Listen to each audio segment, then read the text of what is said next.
George and the Titans battle Zach Thomas and the Dolphins. Clash of the Titans. The Tennessee Titans and the Miami Dolphins are both 6-1, battling for supremacy in the AFC. Inspired by the return of Air McNair, the Titans are ready for tonight's primetime affair. Steve McNair. Well, you can pretend all you want to like it's a regular game, man, but in your heart and your mind, you know this is a big game. Eddie George. Steve is our guy. I mean, he's our future. He's our cornerstone. To have him back in the lineup was really uplifting for the offense and for the team. Tennessee. Touchdown, Titans! They dumped the Rams. Now they're getting Jimmy. Jimmy Johnson finally has the Dolphin team he's long desired. A combination of brute force, big plays, and blinding speed. But minus Dan Marino, Miami's in for a big-time war. Clash Titans. It's the Miami Dolphins and the Tennessee Titans on ESPN Sunday Night Football.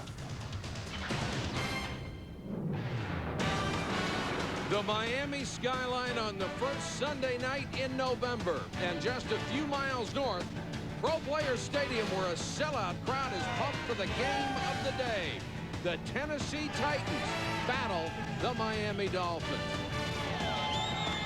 Good evening, everybody. I'm Mike Patrick, along with Joe Theismann and Paul McGuire. It's great to have you with us. How big is tonight's matchup? Well, you have to go all the way back to 1991 to find another NFL game between teams with better records than Miami and Tennessee at 6-1. So in this clash of the Titans, tonight the Titans and the Dolphins. Very good. Who has the edge? Well, Mike, before we get to the edge, let's take a look at a few more similarities.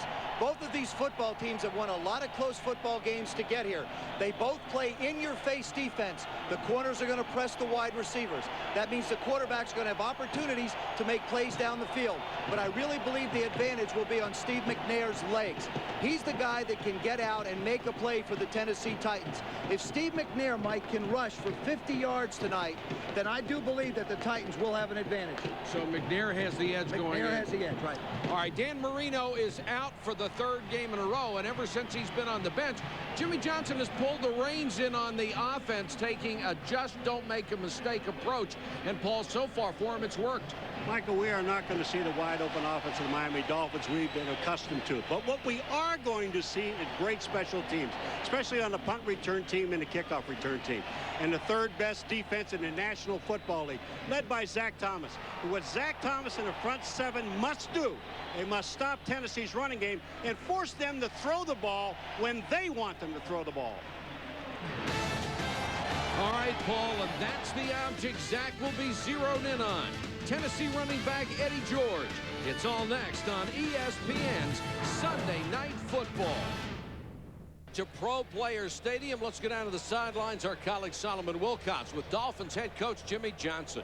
Thanks, Mike. Jimmy, with Dan Marino out, you told your offensive coordinator, Kippy Brown, you want to run the ball enough to be boring. How boring will you make it tonight? Well, against this Tennessee team, we're going to have to open it up. Now, with this swirling wind, it's going to play a factor as far as the passing game and the kicking game. So that is a concern, but obviously we got to open it up.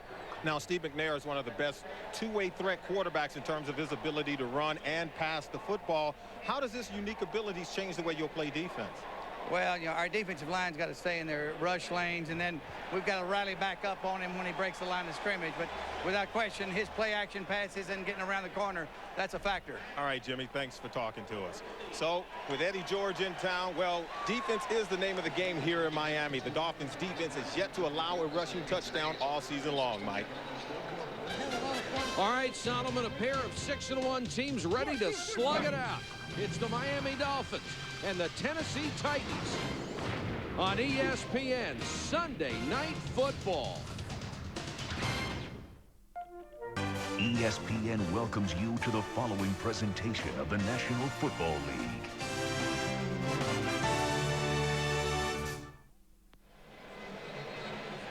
Welcome back to Pro Players Stadium for a tribute to Walter Payton. We now join public address announcer Ron St. John. gentlemen, please stand and join the Miami Dolphins and the Tennessee Titans in a moment of silence to honor the memory of Walter Payton, the NFL's all-time leading rusher and hero for the ages.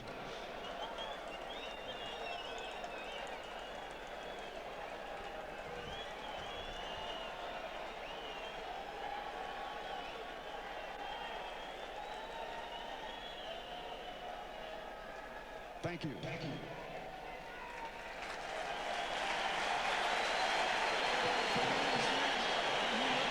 All of us will miss Walter Payton's professional skill and his personal grace. And we'll also miss his friendship.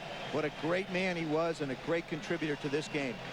Jeff Fisher was a teammate of his on the Chicago Bears, wearing number 34 on his shirt tonight. The Dolphins will receive Brock Marion, number 2 in the NFL, averaging better than 27 yards a return. Will take this one deep in the end zone, and Miami will start from its own 20. The Dolphins have Damon Heward at quarterback for the injured Dan Marino. He has kept his mistakes to a minimum and is 2-0 as a starter. The backs are Collins and Conrad at receiver. Tony Martin gives them the deep threat they've needed. McDuffie and Drayton the tight end. Up front, Richmond Webb anchors the line. He's a 7-time Pro Bowler. The other starters, Dixon, Ruddy, Donnelly, and Brown. Damon Heward in his 3rd year out of the University of Washington starts from the 20.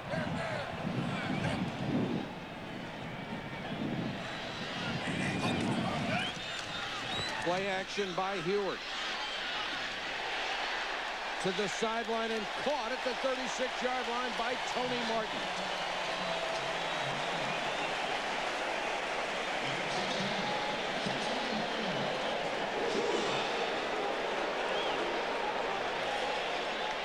Dan Marino on the sidelines, but you wouldn't know it from the first play here. A little play action.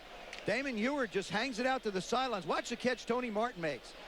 Makes the grab. His knees hit the ground before he goes out of bounds. 1st and 10 at the 36. Collins. Gaping hole over the right side, and Cecil the Diesel has a first down at the 47, a gain of 12. For the Titans defense up front, Javon Curse has had a big impact as a rookie, leading the team in sacks. He starts with Evans, Fisk, and Ford. The linebackers, Robinson, Wortham, and Joe Bowden, who started in the middle last year and is now back to his more natural spot. Walker and Roll are the corners. 3-time Pro Bowl selection Blaine Bishop, the club's leading tackler, and Robertson at safety. Javon Curse, nicknamed the Freak, the rookie defensive end. Collins hit in the backfield and wrapped up. Jason Fisk, the first man to hit him, and then Bowden cleaned up. Fisk in there in a hurry. Jason Fisk, I don't know if anybody blocked him. I mean, he almost took the handoff. Jason Fisk is the guy that you're going to see, number 97, come in. Joe Bowden, 58, will finish it up. Look at Jason Fisk. He just splits the guard in the center, gets in the backfield, makes a play, and then Bowden makes the tackle. But somebody's got to put a helmet on this guy. With Fisk, Ford, Evans, and Curse, Jeff Fisher says what used to be a weakness has become a strength, that defensive line. Heward. Incomplete. Drayton. Or check it, Hunter Goodwin, the backup tight end, couldn't hold it. The wind is swirling down on the field, I will tell you that, and it's not going in one specific direction. But Damon Heward on both his first 2 throws has put the ball awfully low to his receivers. There's the wind. Now you see it blowing. It could change and swirl in a heartbeat. It's gone left to right across the field. It's gone back and forth. It's just really a luck of the draw which way you're going to catch it. You were down there. Your hair still looks good. I have used a lot of spray. Jimmy lent me some of his hairspray. 3 wide receivers set on 3rd and 12. Here comes the blitz. Heward. He is not going to throw it away. Damon Heward has been sacked 15 times since he's been in the lineup. That's because he will not throw it downfield and make the big error. And that's what Jimmy Johnson told us, and he told everybody. This guy will not throw the ball into coverage. He will allow him to take a sack. Blaine Bishop, numbers 23, is going to be back there along with Bowden. They make the play. He is told, don't you dare throw that ball up for grabs. Hutton kicks it away to Mason. Got away from him. Why is he letting the ball go? Because he didn't touch it. I thought for sure he touched that ball. He obviously didn't. Well, there's an official right there, and the official, I mean, you had to know if you touch it, Let me just say this. In either case, I think you're going to wind up with a replay depending upon how it's ruled. There it is. He goes in. I told you about the wind. Okay? Did it actually hit his right hand? No. That's the question. Now, when he goes after the ball like this, you've got to assume it did not. I don't think it hit his hand. The ball bounced pretty true when it hit the ground, and he moves away from it. Now, in the heat of battle, he either is an absolutely cool customer, or else it did not touch his hand. I don't believe it catches his right hand, and that would be the one. Nope. No, because his fingers didn't move. If you look at his fingers would have moved with the ball hitting it. Exactly. They didn't. And the ball did not change angles either. There is no touch by the receiving team on the play. Ball is ruled Tennessee ball. 1st and 10. Good call by Jeff Triplett, the official, after a punt of 63 yards. Jimmy Johnson has used a challenge, and the official reviewing the play, whether the ball was touched on the punt return or not. And I think by these replays that we have seen, there's no way they're going to be able to overrule this. The wind took the ball, Joe, and put it away from his hands. And you said something before. This guy, either the coolest guy in Miami, or he has no heart at all. I mean, look, you look at this guy, and you got to know what is happening when he's looking at the ball. Mason, you got to believe he knows he didn't touch the ball because he got to answer to his team. There's going to be a touchdown or whatever. And I think we have to keep this in mind as the night goes on, because the winds have been like this for 3 days down here. I was down on the field before the game, and I can tell you it hasn't subsided. It'll pick up to about 20 miles an hour at one point, then it'll be calm as can be. The return guys are going to really have to really concentrate if they're going to want to try and catch a ball tonight.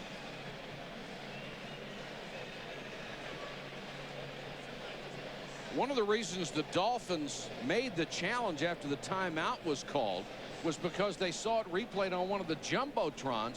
The crowd was going crazy. The players were jumping up and down, and Jimmy decided to use the challenge. Well, last week's game with the Tampa Bay Buccaneers, we saw Tony Dungy go on the first play. He challenged. Here it is, the 4th play of the game, and Jimmy's challenge, and I think the results are going to be the same. Well, I can understand a challenge. I really can, because if you think about it, where it's going to put the ball, they get the ball. But the only other thing about this is when you look at the punt return guy, the way he went after it. Yeah. I mean, you got to look at him, and it's not going to be conclusive. So there's no way they can do it. Jeff Fisher on the left, Jimmy Johnson on the right, both waiting. Oh, and for your information, the guy that downed the ball that made a great play that we didn't even talk about is Dwight Hollier. Thank you, Paul. He got the ball. Nobody cares. I knew you wouldn't let that get by. Well, he's a linebacker. Old I know. After reviewing the play, the ruling on the field stands. The Tennessee player did not touch the kick. It will be 1st and 10, Tennessee. Miami is charged a timeout. The crowd obviously does not like the call, but from the replay, it was the correct call. Not only that, you've got the Miami Dolphin defense, which is playing really good football, with Tennessee's offense backed up on the 2-yard line. Overall, that's not a bad place to have them. Huh? Pretty loud in here, isn't it? And, of course, this is the area where you like to throw the ball. I think Tennessee, I don't believe that Tennessee can just come out and pound the ball. I think they may come out here to try and get a little breathing room from the goal line. But I guarantee you they're going to challenge Sam Madison on one corner and Terrell Buckley on the other of the Dolphins.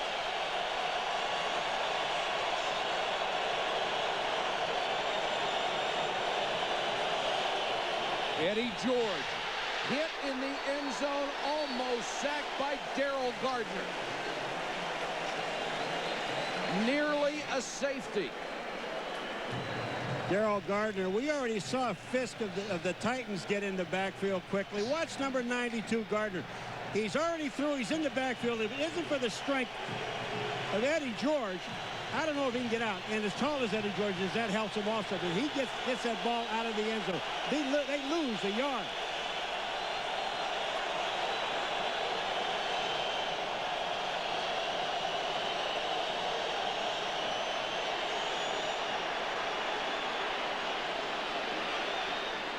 Dyson had it knocked away by Buckley.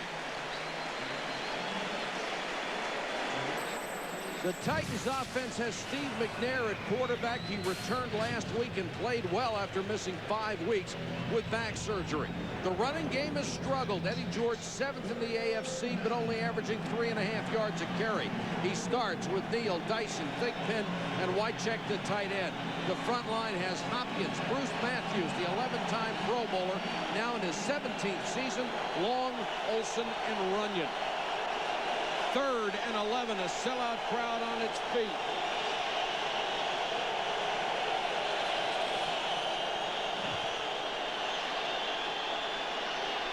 McNair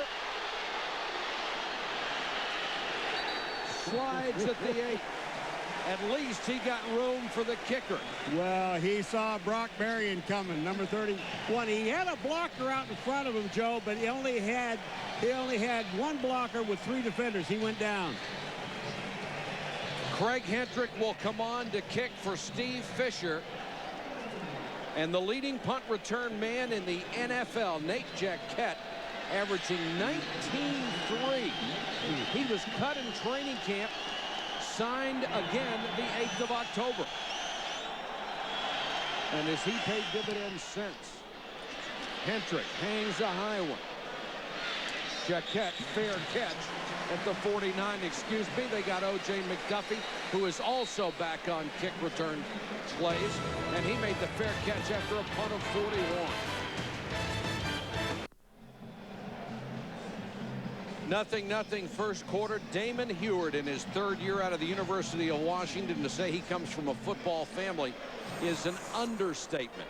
His dad, Mike, a longtime high school coach in Puyallup, Washington.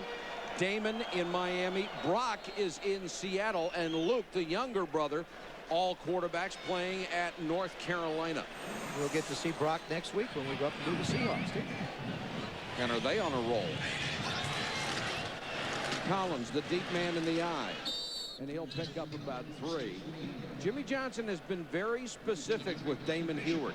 What he wants, doesn't care if there's 0 passing yards, but he doesn't want turnovers. No mistakes. Jimmy really has gone to managing the game. He lets his coordinators call the offense, call the defense. He manages the game, and one thing he's instructed him, I don't want you to create negative situations. Dan Marino, on the other hand, if he was in there, probably could take a few more chances.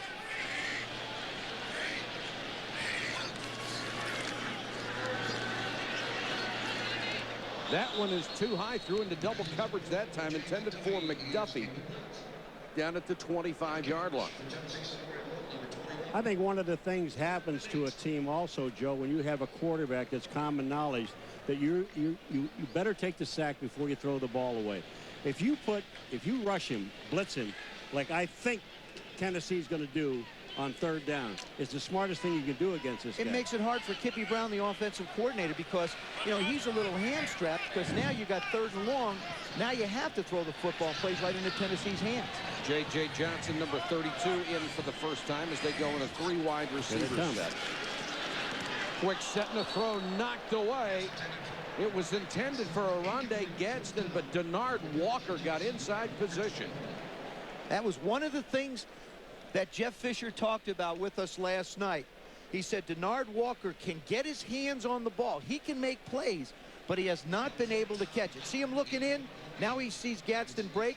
They would like to see him not just knock the ball down, but they'd like to see him catch a lot more balls when he gets his hands on it. Hutton again to punt to Mason.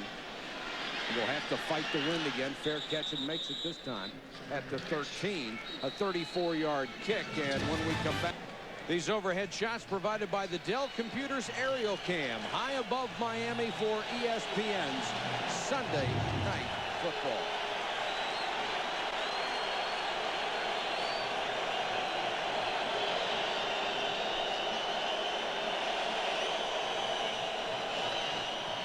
McNair fakes the draw. Caught up at the 35-yard line. Yancey, thick pen. He beat Brock Marion for 21 yards. You have the ability to run play-action pass with Eddie George. It's going to open things up for you in the secondary, especially as much as the Dolphins play one-on-one. Yancey's the inside receiver. He comes down and presses. But who really makes this play is Kevin Dyson, number 87. By him clearing out, he gives Yancey a hole to go into on the left. You see, the area is voided.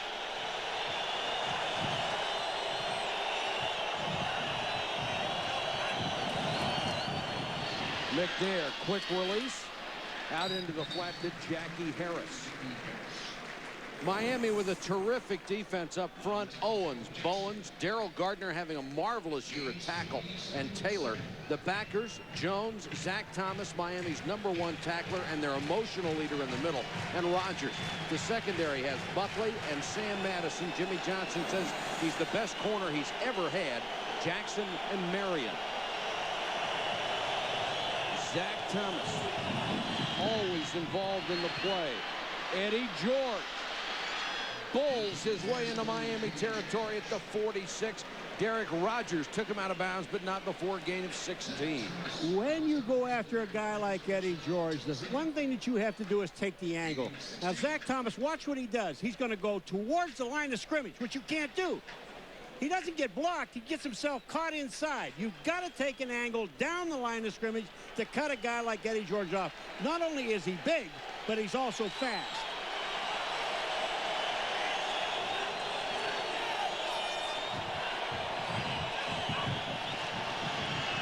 George.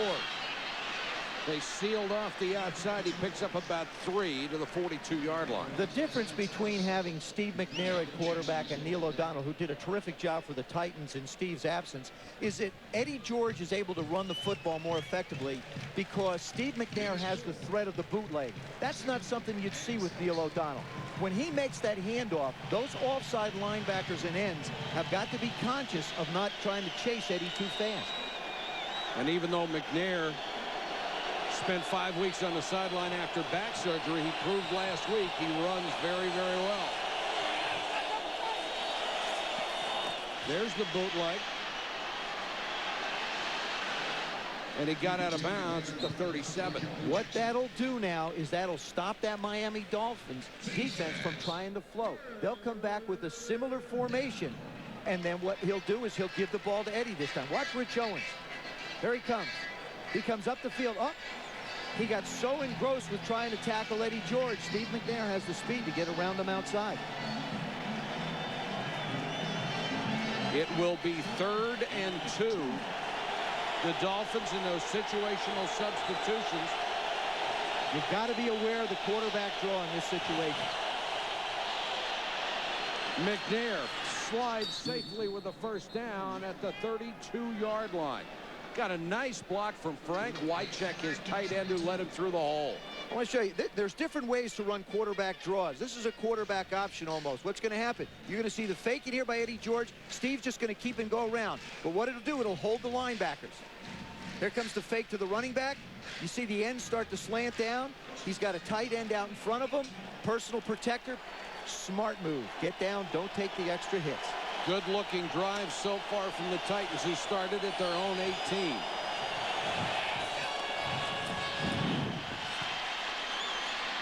McNair with plenty of time and a wide-open tight end down to the 15-yard line. Jackie Harris again. He had missed 4 of the first 6 games after a rib injury, but he's come back strong. Bruce Matthews has been around for such a long time, and you talk about a smart player. Watch what he does.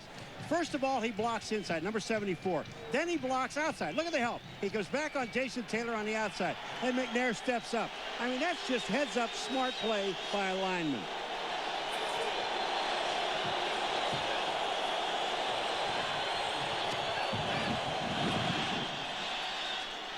Eddie George cut down at the 15-yard line. Zach Thomas led the charge. Les Steckel, the offensive coordinator, and I think he has done a terrific job with Steve McNair. He got him as a puppy coming into this league. McNair in his 5th year, didn't play a lot early, let him get comfortable. He's one of those guys that had to step up this year for this football team to be better, and he certainly has done the job. Bruce Matthews closing in on the all-time record for games played by an offensive lineman held by Jackie Slater.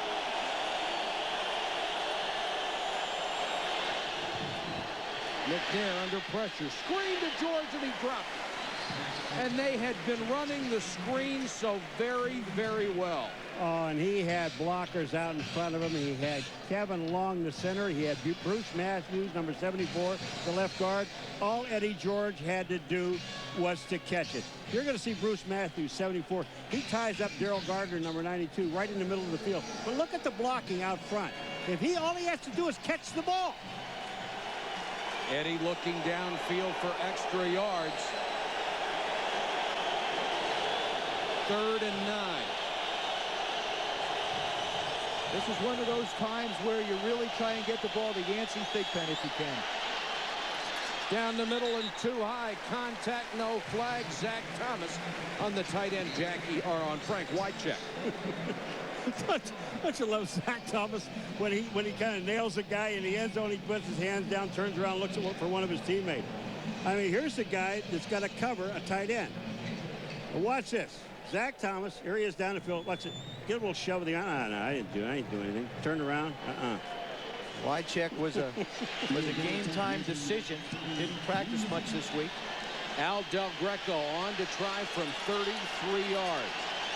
He's made 10 of 12 this year. Look out. And he hooked it. It hit the upright, and it's no good. The ever-reliable Al Del Greco misfires from 33. It's an opportunity to score, and Miami has the ball starting at its own 23-yard line.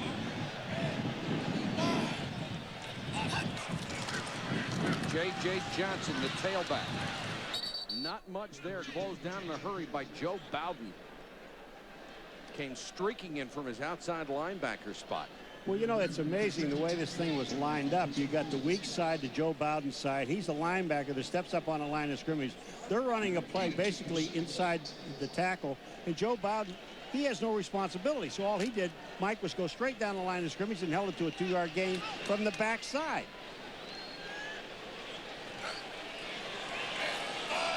Second and 8, Miami. Johnson. Curse cut him down along with Samari Roll. ESPN Sunday Night Football continues next week with a battle in the AFC West. John Kitna and the first-place Seahawks host the defending Super Bowl champion Denver Broncos. Join Joe, Paul, and me right after prime time at 8:15 Eastern. ESPN and ABC, your exclusive networks for prime time NFL football.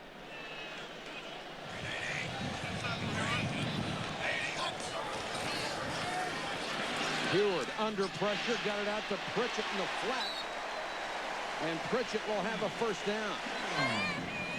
Heward knows on 3rd and long he's got to get it out of there in a hurry. That's why I don't believe that the Miami Dolphins can just come out and run on 1st and 2nd down. With Dan Marino, it's a different story. He's not in, and next week you don't know whether he will. Good little play action fake. 3rd and 5 is a manageable distance. But if you keep hammering away, as many people as Greg Williams, the defensive coordinator of the Titans, has around that line of scrimmage and that ball, you're not going to be able to do it. Look, they got a ton right there. Heward to throw. Here comes the blitz. Ball was tipped and still caught. Arondé Gadsden. Kenny Holmes came in from behind, got a piece of it, and that lame duck was just hanging in the air. Gadsden ran under it. You know, this is one of those plays when you're not in the pass, you're not the pass receiver, you're not the primary target. But Oronde Gadsden just keeps his eye on the ball. He's still moving. He's trying to make a football play, and which he really does. The ball is in the air hanging, and he goes after it. Watch this here. He almost trips.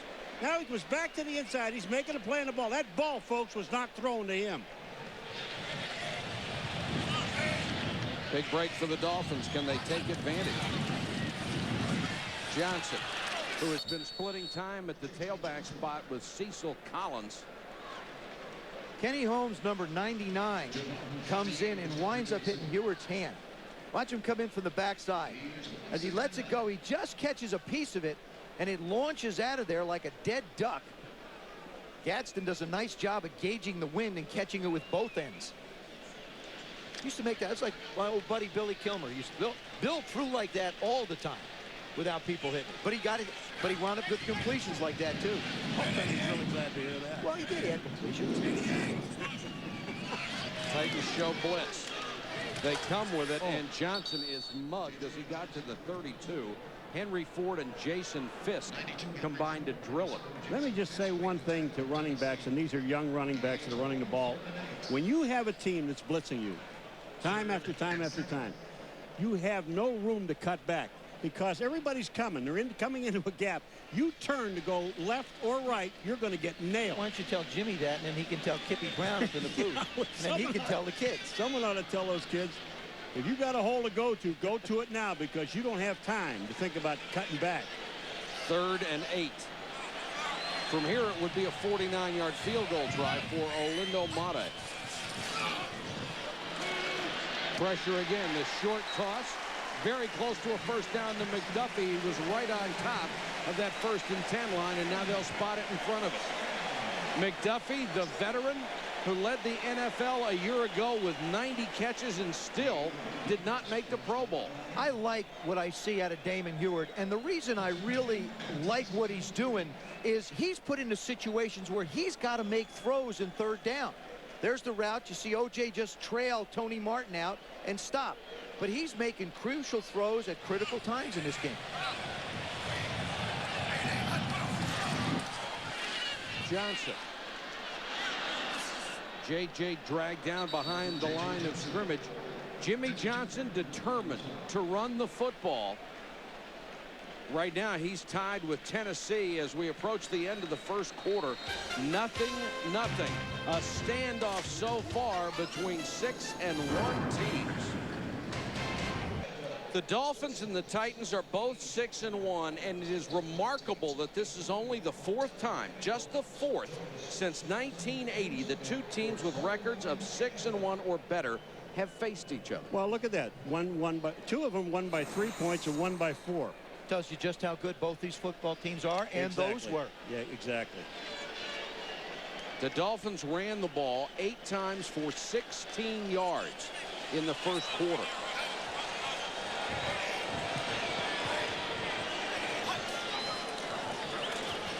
Without pressure, knocked away from Huard. He got it back somehow and throws complete.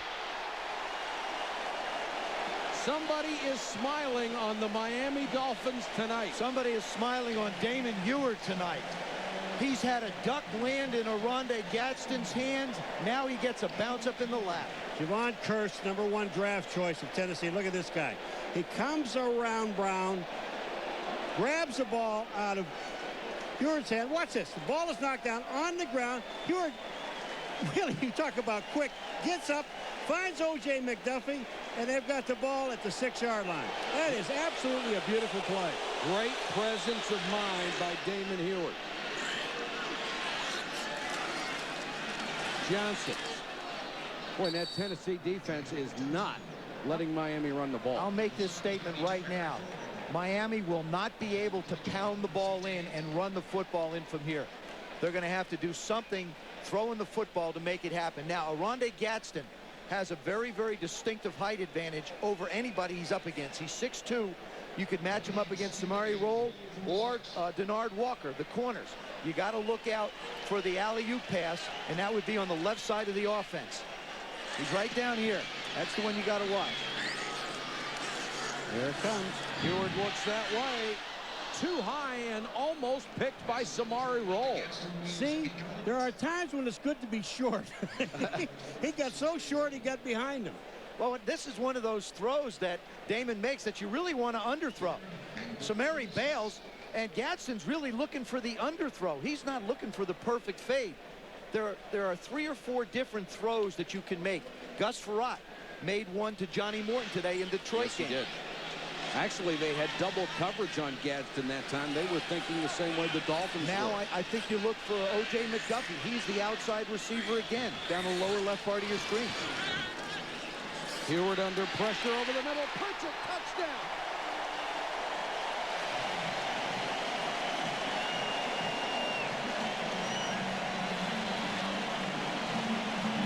Stanley Pritchett with his second touchdown catch of the year. Boy, they just cleared out everybody. See number 36, Pritchett, right here. Watch what he does. He'll go outside and then just cut right back in. Samari Roll is covering him, number 21. He can't get there. That's touchdown. Damon Heward celebrating, and why not? His 3rd touchdown pass since he has come on in relief of the legend Dan Marino. Mare gets the extra point, and the Dolphins take advantage of 2 huge breaks to lead 7-0. Damon Heward, who threw that last touchdown pass, is in there because Dan Marino has a problem with a nerve in his neck that makes his throwing arm weak. He will be examined again by a specialist on Tuesday, but we're not sure when or if he's going to be able to come back. Well, Jimmy Johnson said that Dan Marino will come back when he thinks that he is 100%. Now, the key to this whole thing is when Jimmy Johnson thinks he's 100%. Yes. Not when Dan Marino thinks he's 100%. Plus, when he does come back, and if he comes back, hopefully everything will work out. They're not going to change the offensive philosophy that they've established now. They're going to want to continue to run the football, and it puts more pressure. Talking to Dan yesterday, he says it's harder at times to have to throw when their defenses are expecting you to do it. But with this defense, that's exactly the way Jimmy Johnson wants to play it. Mason at the 9. Has a gap up the middle and then cut down at the 29. Here's Dan Marino's feelings on dealing with the fine line of wanting to play and being healthy enough to play. Well, the fine line is as simply as if I come back too soon and I get hurt again, there's a chance I won't be able to play again. So, you know, your decision is going to be, you know, I got to be feeling pretty good and healthy because I want to have a chance to play the rest of the season. So, you know, there is a fine line there, and you know, as time goes on, we'll have a better idea, and hopefully it's soon. Jimmy Johnson trying to get the crowd into it. He doesn't have to help much.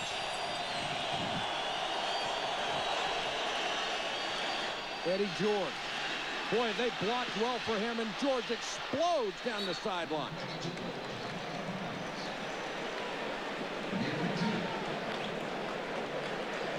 Gain of 21, and George 5 carries, 40 yards. All right, let's look at Matthews, number 74, and Hopkins, number 72. They're on the left-hand side of the line, right-hand side of your screen. Watch this. Matthews turns in, Hopkins turns in, the hole is there. They kick to the outside, and George is down the sideline. But the whole key is you don't see Zach Thomas out there to make the play. The defense is designed for him to do that. Eddie George again, and they are working on that left side. Straight on by Eddie George, runs over Marion, and Zach Thomas drags him down at the 35. This guy is a load. Well, you know, you say to yourself, why are the Tennessee Titans running left? The reason why is because you got Brad Hopkins at 300 pounds going up against Jason Taylor, the right defensive end, who's only at 260. Look at this, left-hand side again. Here they go. Same 2 guys blocking down. They kick out. Now watch Eddie George when he makes a stiff arm. You think this guy is not tough? Take a look here on the outside. There is a stiff arm to Sam Madison. Out of my way, first down. Rodney Thomas checks in to give Eddie George a breather. Thomas will get the carry. He goes to the right side, and there's absolutely nothing there. That's a little unfair, isn't it? Rodney Thomas is standing there saying, boy, Eddie's getting to run against 4-man fronts. I get to run when Dave Wanstad, who's helping out with the defense and the offense and the special teams, decides we're going to put 8 people at the line of scrimmage. You know what's, excuse me, Joe, but you know what's really amazing about this football game? Now, we're at 11:51 to go in the second quarter. There have been no penalties in this ball game. Oh, you shouldn't have said it. Why? Because it's going to happen. No, it's not. It's not. That great run defense being gouged here in the first half. McNair caught from behind and dropped. Darryl Gardner and Tim Bowens were right there, the big tackles.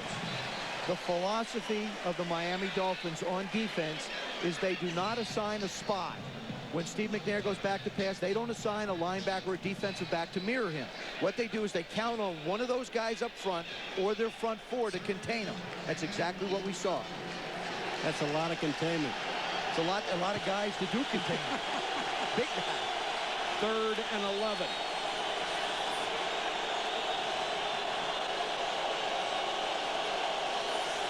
Here comes the blitz.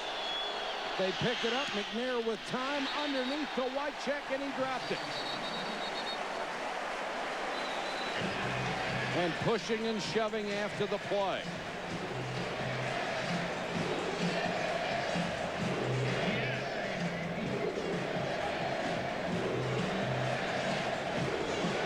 Jeff Fisher has Hentrick into the ball game to punt.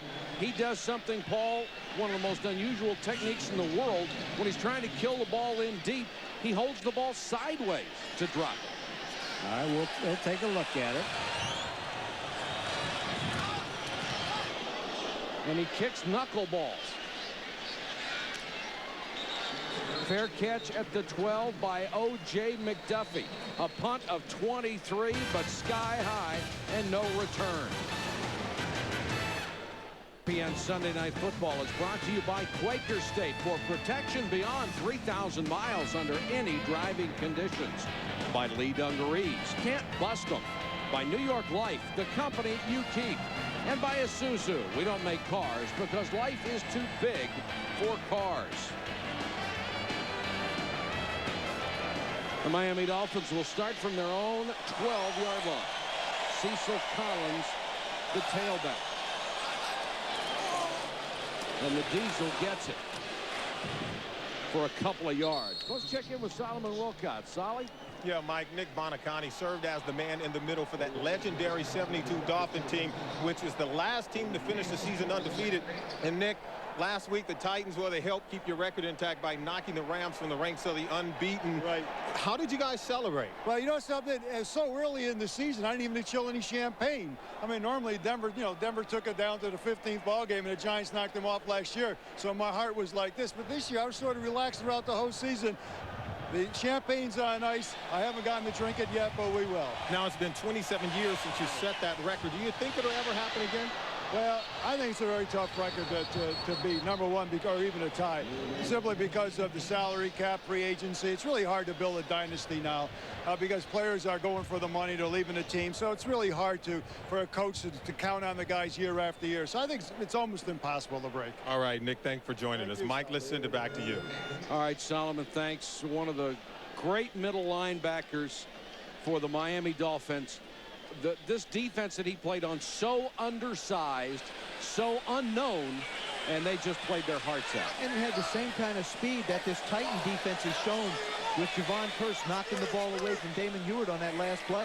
And nearly got an interception out of it. Conrad bobbles, incomplete. The ball falls harmlessly at the 16-yard line.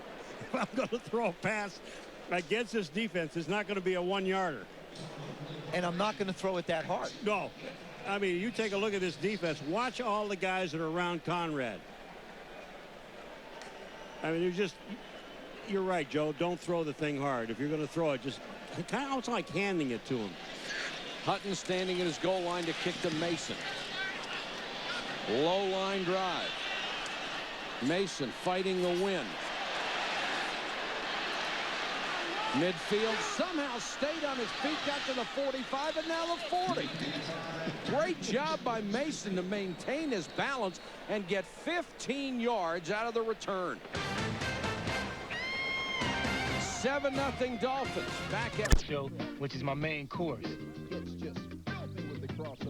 And for dessert, I don't know. The ice cream with the cookie dough is pretty good. For those of you who would like to simultaneously experience tonight's game on television and online, log on to ESPN.com or NFL.com and click on the enhanced TV logo. We will take you to the internet live in just a moment. McNair in the flat. Nice catch by Jackie Harris. Took it right off his shoe tops. All right, let's take you to the internet live. And if you've been with us before, we have been playing the primetime player game. But as you look at the scores, it was obviously a little bit much of a challenge for our colleague, Mr. McGuire. So we will go on to trivia and see how you do here. Who are the only two head coaches in NFL history whose sons also became NFL head coaches? Each guy gets an answer. There are two correct answers. We're making it as easy as possible. Okay.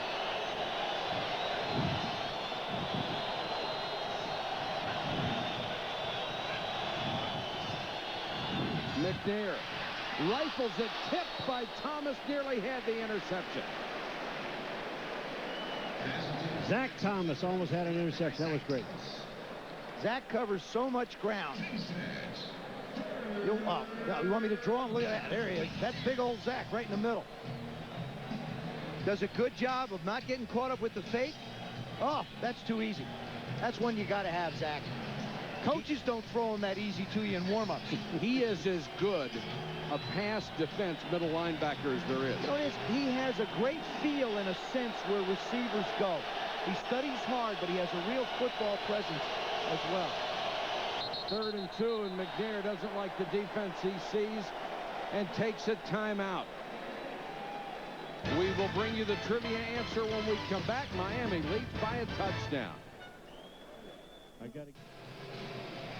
Both teams have been able to move the ball here in the first 2 quarters, but the Dolphins have been held to 18 yards rushing by that Tennessee defense, even though it has become a point of emphasis. Eddie George already with 55 yards on the ground. He faces 3rd and 2.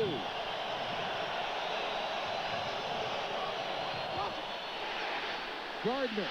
And then the rest of the Dolphins are right there. George spins away but still loses yardage.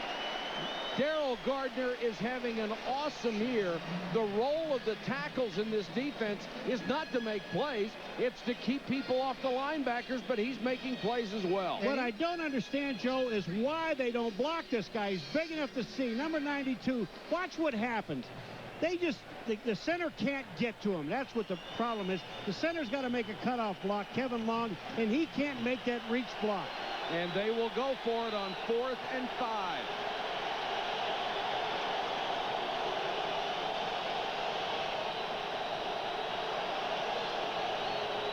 Toss to George, blocker in front. Jason Taylor made the tackle and stopped him short.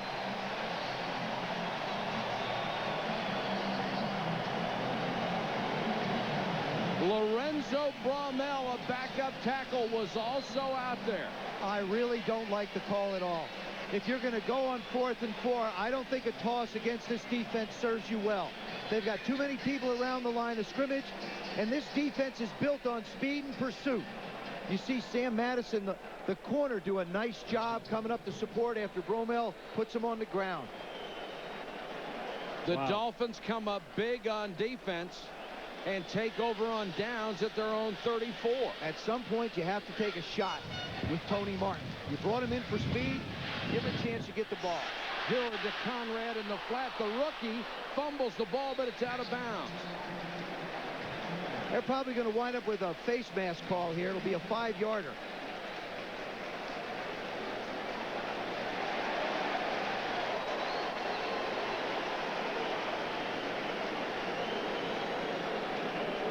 Jeff Fisher gambled on 4th and 5 and lost. I like the gamble. I didn't like the call to try and pick up the first down.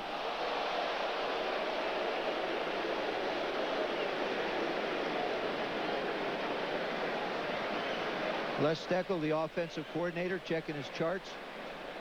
He must have heard you. He's looking for another play. Personal foul. Face mask. Number 55 to the defense.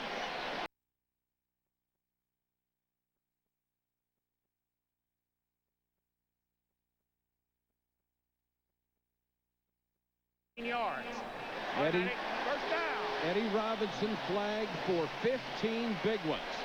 Well, here's the play. Look at Robinson. What they look at, when you turn the guy's head like that, you have to make it a 15-yard penalty. I understand it. I don't think it was my idea that if you pulled it and held on to it to try and bring him down, it would be a personal foul.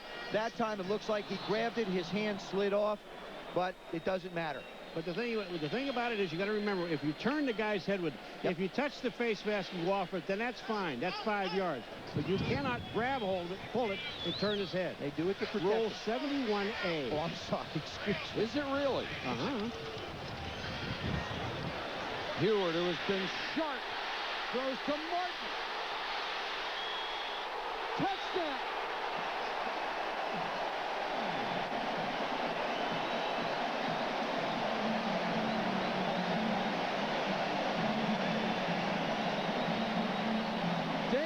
Heward with a strike to Tony Martin, and he forced his way in. Sooner or later, you're going to have to try and get the ball to Tony Martin. He does a good job releasing inside. Blaine Bishop just gets lost. Marcus Robinson comes over to try and make a play, and there's some help from your friends.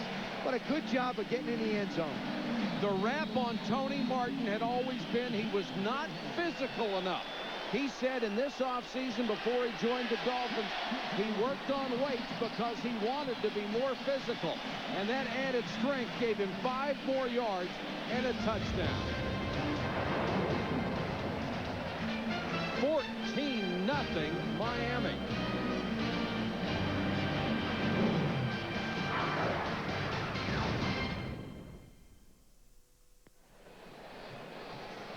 .27 to go in the first half. The Dolphins are now on top 14-0 as Tony Martin beat double coverage and Heward threw a strike. Nice kick by Mare. And the Titans will have to start from the 20. Let's go back to Enhanced TV. Our trivia question. Each of our gentlemen gets 1 crack at it. There are 2 correct answers. Who are the only 2 head coaches in NFL history whose sons were also NFL head coaches? Mr. McGuire, you are first. Well, that's very simple for me because they're 2 of my best friends. And they really are. You get 1 answer. Why don't you give an answer No, I'm before they talking run about a play? the father and son. Bum! Phillips and his son Wade. All right, how about Don Shula and his son David? You are both correct. Did he say David? Yes, he did. All right. What do you mean, did I say? I'm just checking. Yep. Do I get my 20? You both get 30 points. Thank you. Yeah. Because they're friends of mine, don't they get more? Back to the ground with Eddie George. He'll pick up 3. When you've got 7 minutes to go in the second quarter, I don't think the Tennessee Titans have to start putting the ball in the air. I think they stay in the natural flow of their offense. They've actually moved the ball pretty well. Les has been running left with Eddie George. I think you have to go back to some of the bootlegs that you used with Steve McNair in the first quarter to try and spread that Dolphin defense out a little bit. George has already gained 58 yards. Miami only giving up 76 a game on the ground.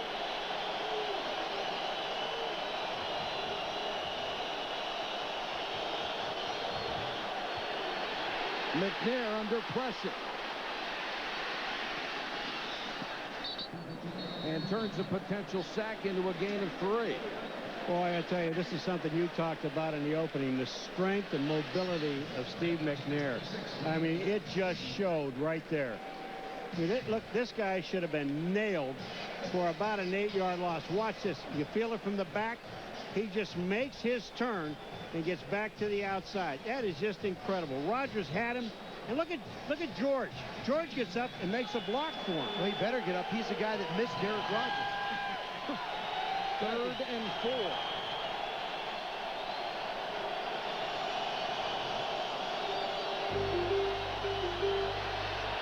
McNair with time and throws. Got the first down out at the 30-40 Yancey Thigpen.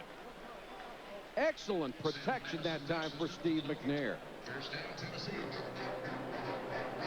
Yancey Thigpen has got his work cut out for him because Sam Madison is just going to stay in his hip pocket all day long. As he comes off the line, freezes him a little and starts to run away. And you see how close Madison is. You're absolutely right, Paul. It was an excellent throw by Steve McNair. Hanging in the pocket. putting the ball where Yancey can get it.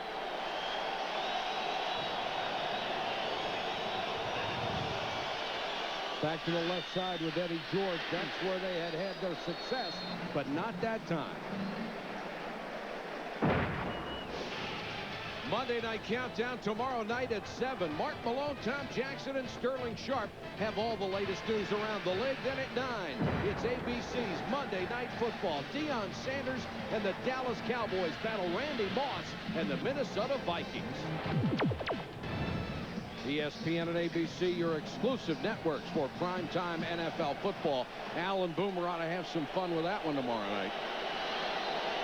George goes out on the wing as a wide receiver. McNair to Wycheck. Across the 40 to the 41, about 3 yards shy of a first down. Robert Jones made the tackle. The first catch for Frank Wycheck, who has really made a miraculous recovery from a sprained MCL in his knee. Doctors told them it would be 3 weeks before he came back. 5 days after the injury, he was practicing and running. And he's got great hands.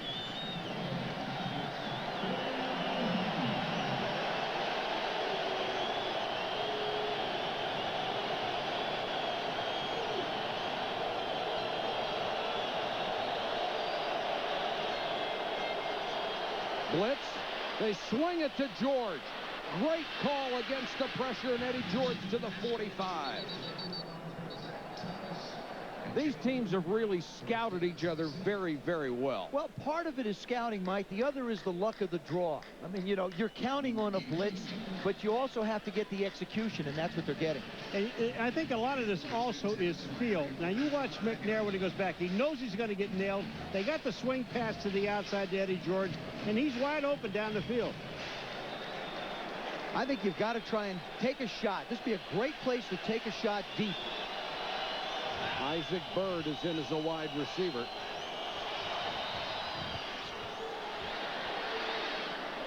McNair throws for Wycheck. He lost his footing and went down.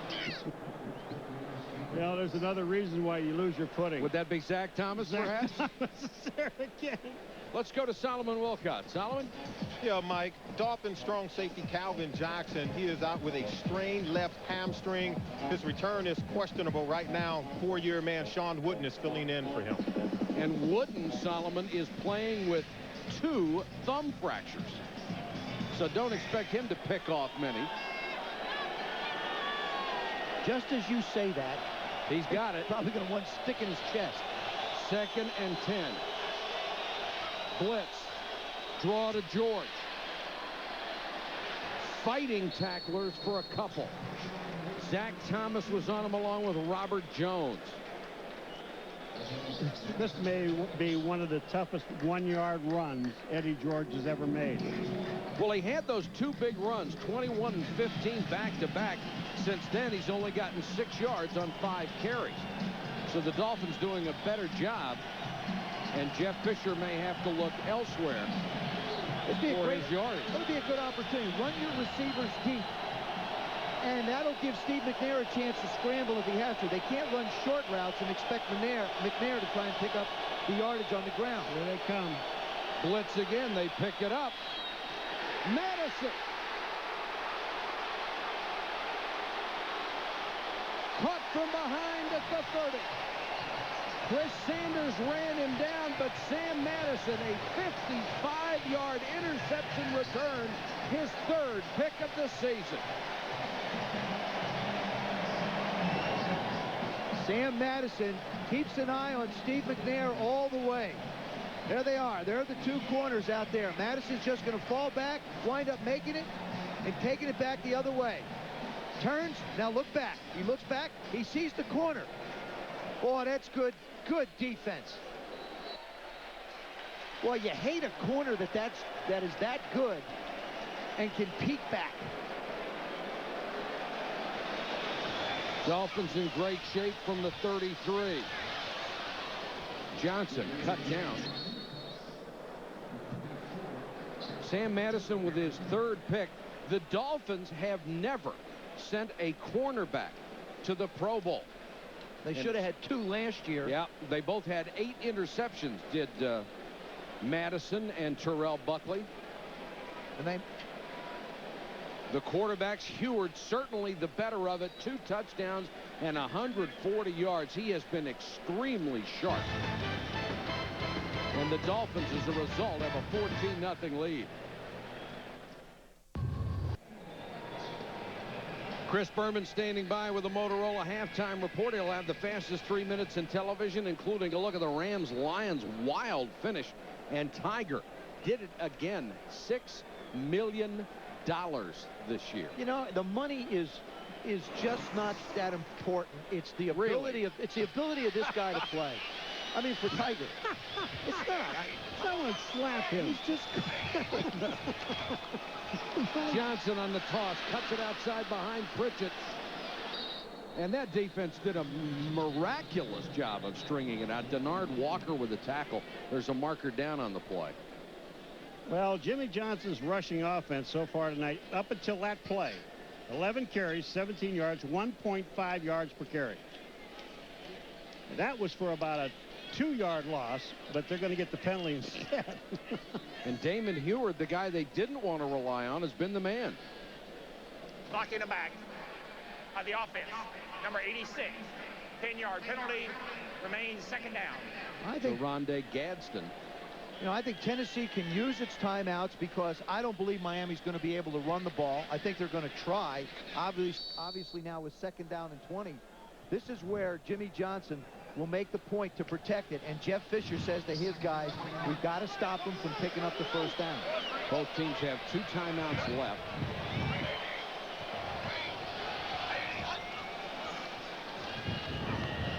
Heward under pressure, hit and sacked. He was caught by Henry Ford, who came from his right defensive end spot.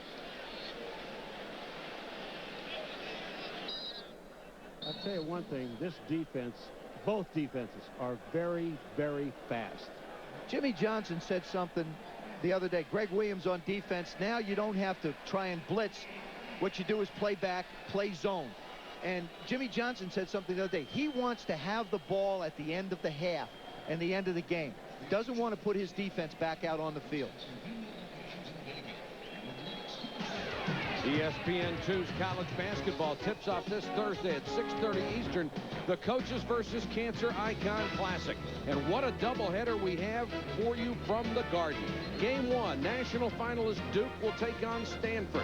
Followed at 9 with the defending national champion UConn Huskies against the Iowa Hawkeyes. The Coaches versus Cancer Classic. Joe, the only pass that I might throw here is the old shovel pass, and the problem is that the defense is so quick they may intercept it. The only one, if I was going to put the ball in the air, I'd throw it deep. I'd let Tony Martin run down the field, and I'd throw it deep and high, hoping maybe for an interference call, and if they do get it, they'll back up a lot. 3rd and 24. Heward forced by Ford to scramble, and Henry Ford got him again. Back-to-back sacks for Henry Ford. He now has 3.5 on the season. Here's a kid who always had weight problems. Now he's in the best shape of his pro career. They streamlined Ford this year. And look at him. Sometimes those design changes really pay off. Oh, they do. You watch. There goes number 92. Watch how quick he is to get to the outside. Now, he is inside the guard, folks. Goes there now. Now, watch where he goes. He catches Heward. Look at this. That is quickness. He's gone from a big old truck to a sports car. You bet. Henry Ford out of Arkansas, now in his 6th year, 3.5 sacks, back-to-back in this game. Still kept 2-wheel drive on him, though. 4th and 26, and now the Dolphins will punt from midfield. And Mason goes back inside his own 10-yard line for Tom Hutton's punt. Mason had that scary play early where he nearly muffed the punt. This one is an end-over-ender. And he throws a block. Mason did a great job of getting one of the gunners so he couldn't down the ball inside the 5. And it kicks into the end zone. ESPN's College Game Day, Saturday at 11 a.m. Eastern. Followed at noon, West Virginia against Boston College. Then at 7:30, a big matchup from the Big East. Number 19, Miami, heads to Blacksburg to take on second-ranked Virginia Tech.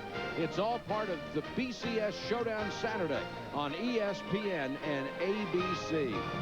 And Virginia Tech moves up to number 2 after barely surviving in Morgantown. They could have a chance to get to the top if you get down to that last game of the year, Florida State. That's a good football team.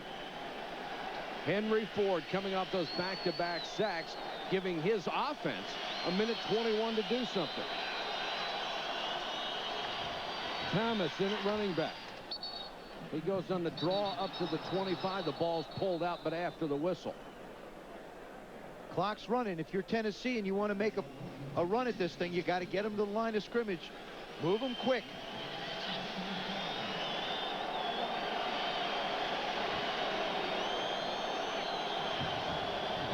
Four-man rush. McNair with time, throws to Dyson. They keep him in bounds. Good play by Buckley. Got him at the 41-yard line. McNair's got to get up and ground the ball now. Get under center and ground the ball. I wouldn't even recommend working out of the gun for him. It takes too long to get the cadence out. Tennessee does not have a timeout to stop the clock. They used them defensively to save this much time. Well, if they did that, then why do you run a play on first down? A lot of times with the defense playing as loose as they do. I can't wait to hear this. Well, what happens is a lot of times when the defense plays as loose as it does, you can pop a 20-yarder, which is a pretty good amount of yards on first and 10. Then you get to the line, especially when they had a minute and 33 seconds when they took it over. Against the number 3 defense in the National Football League. But they're not number 3 in the 2-minute drill. They don't have a lot of people around the line of scrimmage.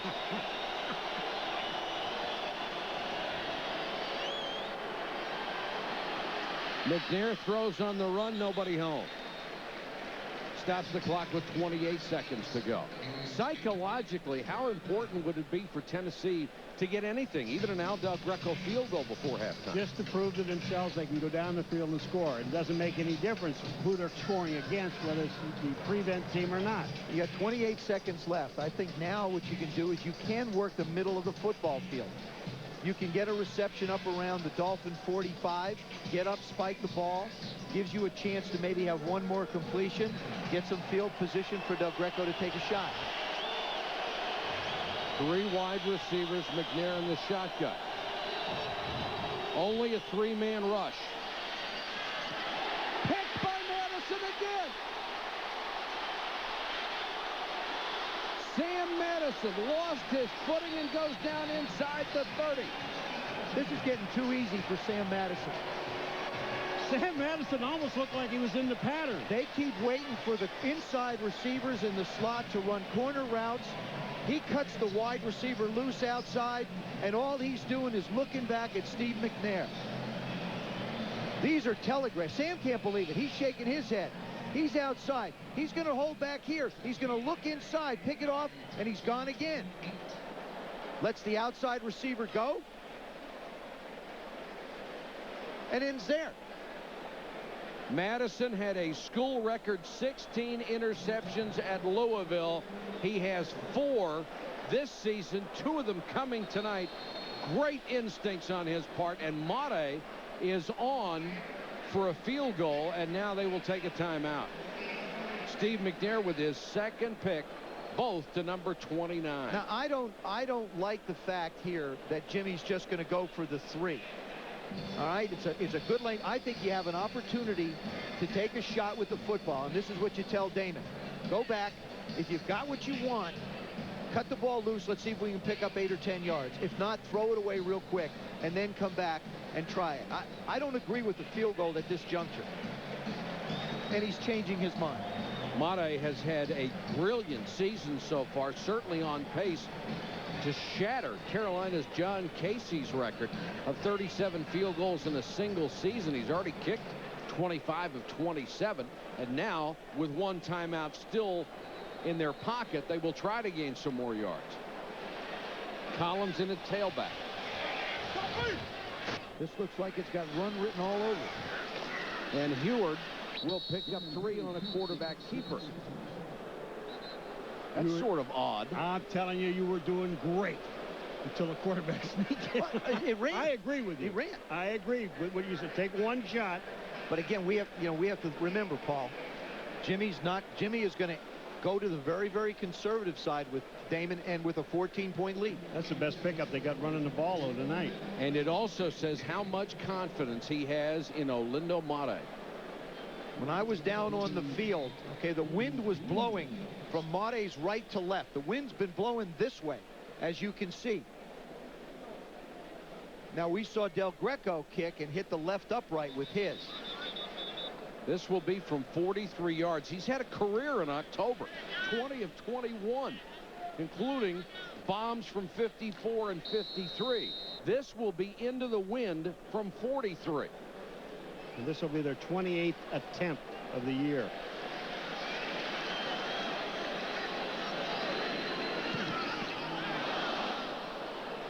And that was blocked partially at the line of scrimmage. Murray did not get the ball up very high. It looked like Jason Fisk or Javon Curse got a hand on it.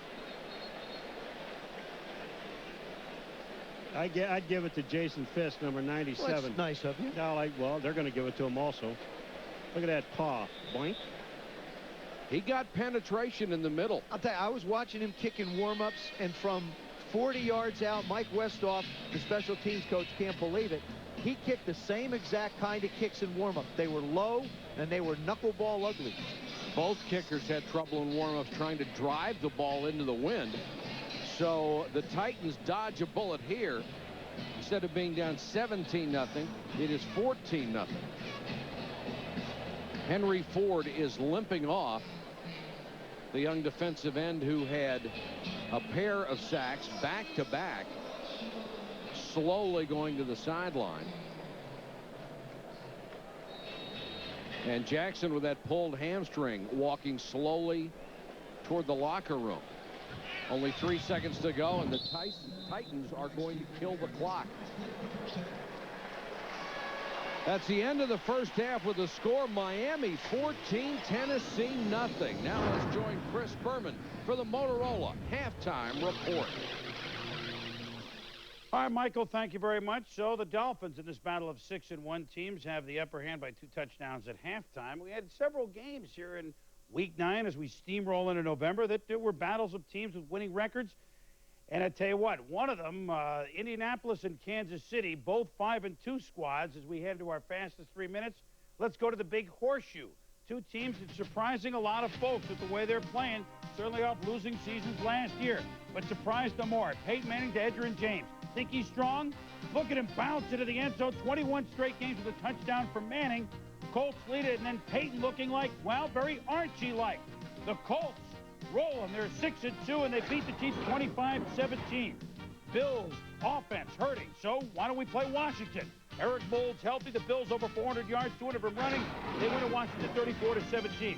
Jags at the Falcons. Mark Brunell, 3 touches in the game. This one to Jimmy Smith. And the Jaguars had 9 sacks, including on a flea flicker. This one by Bryce Pop. 30-7. Jacksonville is 7-1. Pittsburgh got the offense going, but it was raining hard in Frisco. They needed one more fair to make their night. The boss looked ahead, waved the flag me down. She got in at the light. 27-6 Steelers, with apologies to Harry Chapin, win at San Francisco, 27-6. Cleveland fans wanted to burn the Ravens, but the Browns were burned by Baltimore. Eric Brett, 100-yard day, including this 52-yard touchdown. The Ravens win in what became a laugher, 41-9. Bengals at the Seahawks. John Kitna was caboodled. 3 touchdown passes. This one to Derek Mays. Seahawks over the Bengals 37-20.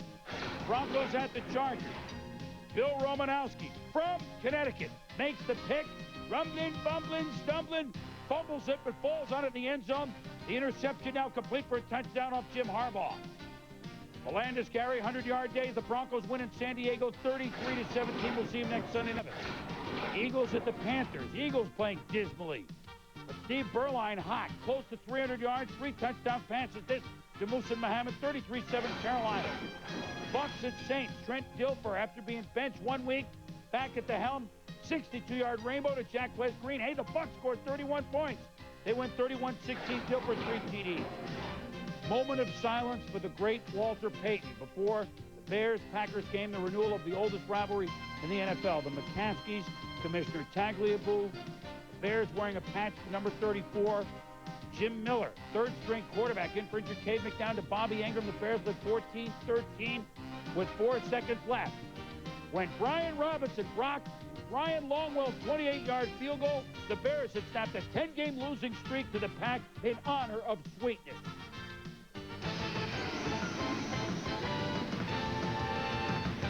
This halftime report is presented by Motorola. Coming up, our game of the day, those Motor City. Welcome back, everybody. 14-0 Miami over Tennessee at the half. Back down to South Florida in a moment. There have been all sorts of places where there have been, well, big games this year that we didn't expect.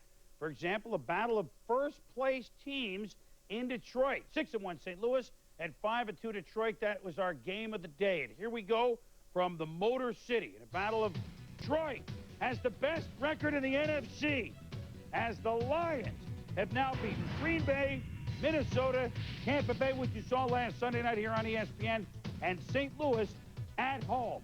Wow, Detroit wins it by the count of 31-27, despite 3 more touchdowns for Kurt Warner, which gives him 24 on the season halfway through. Monday Night Countdown. Join Mark Malone, Tom Jackson, Sterling Sharp of the gang. 2 hours at 7 Eastern as we get you set between Dion against Randy Moss, which means Monday Night Football is the Cowboys and the Vikings.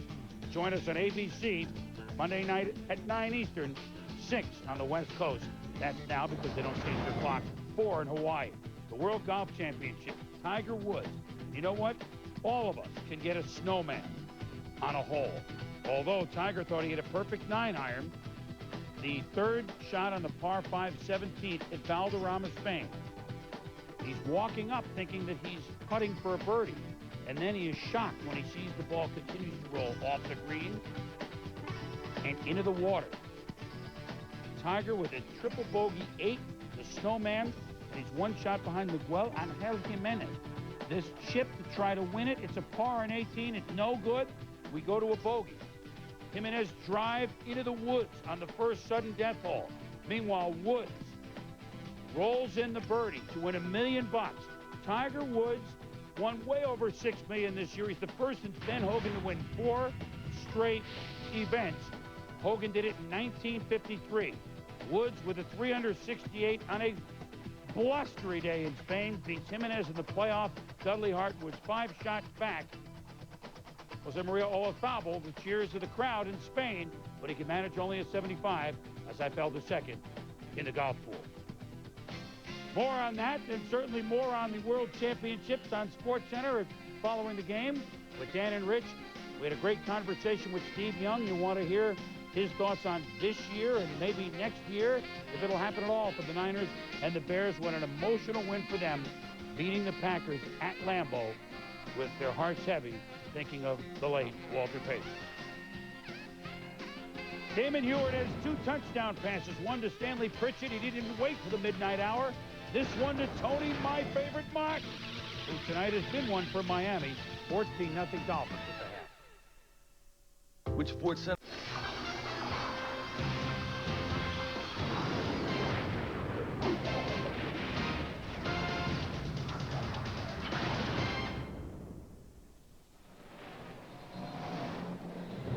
Miami, Florida on a November Sunday night, and the Dolphins are on top of the Titans 14-0.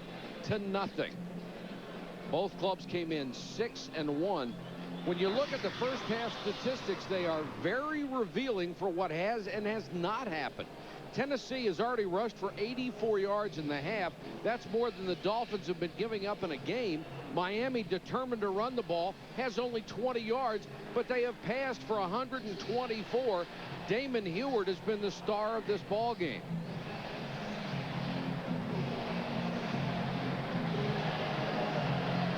As has Sam Madison defensively with those 2 picks. Miami will kick off. Steve McNair struggled in the first half. He's got to get it going for this club to make a comeback.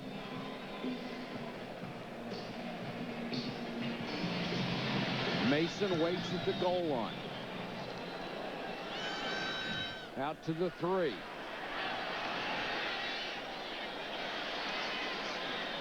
Across the 30 to the 35-yard line before he's dragged out of bounds. Sam Madison, you just have to believe when you look at the 2 interceptions that he makes that he studies an awful lot of film. But what I really want you to look at, watch his head. Look what watch him see. Now he looks back at the quarterback. He sees the ball coming and he makes the move. That was the first interception. Now watch the second one.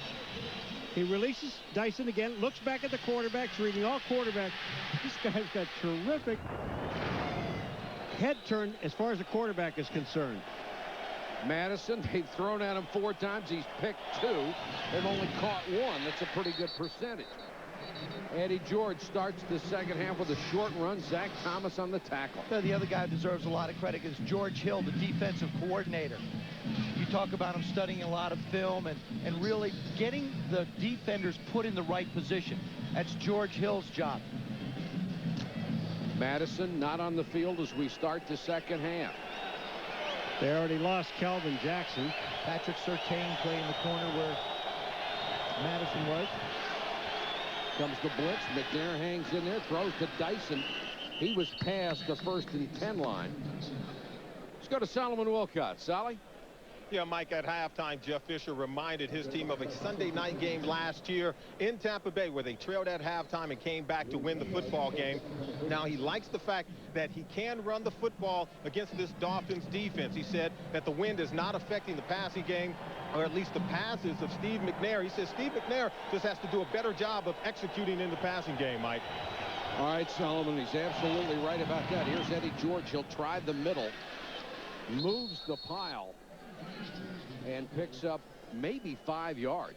I think the next play you come back with, you look at plays that work as complements. The next play you come back, maybe the same formation, little play action fake to Eddie, get Steve McNair out on the perimeter, let him challenge the edge a little bit, and get the ball thrown up the field. I still haven't seen them try and throw a fade against Buckley or now Surtain, where you just turn the receivers loose, let them go make a play.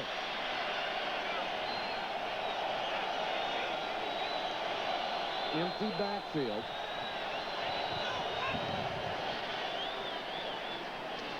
And they hit the tight end for 4. Jackie Harris makes the catch short of the Miami 45-yard line. They need to cross the 45 for a first down. Joe, with Sam Madison on the sidelines, I'd go to that side. Go deep. Every time he went to his side, he intercepted it. He's not in there. Go over there. Go someplace else. In his place, Patrick Surtain out of Southern Mississippi, a consistently good corner and a terrific nickelback right now in there as a starter. 3rd and a yard, Eddie George. Surtain cut his legs out from under him, and then he was finished off by Derek Rogers just short of the 1st and 10 line. Well, what a play by Surtain. Surtain just came down the line of scrimmage. He was thinking run, red run, and came down the line and made the tackle. And he hits Eddie George. Watch him where you need to hit Eddie George. If he'd have taken him high, George would have taken him downfield with him. But Eddie George comes in, Surtain goes down on the ground underneath and takes him down there. Perfect. And they will punt on 4th and inches. O.J. McDuffie with the sure hands will drop back for this one. He waits at the 10. Hendrick, the Pro Bowl punter from a year ago. And now a flag goes down.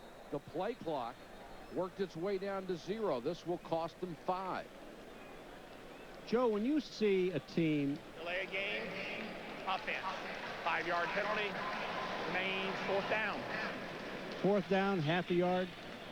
With Eddie George in the backfield, does that tell you they respect the defense by punting the ball? No, it's a 45. I think with 11 minutes to go in the 3rd quarter, you know how good your defense can play.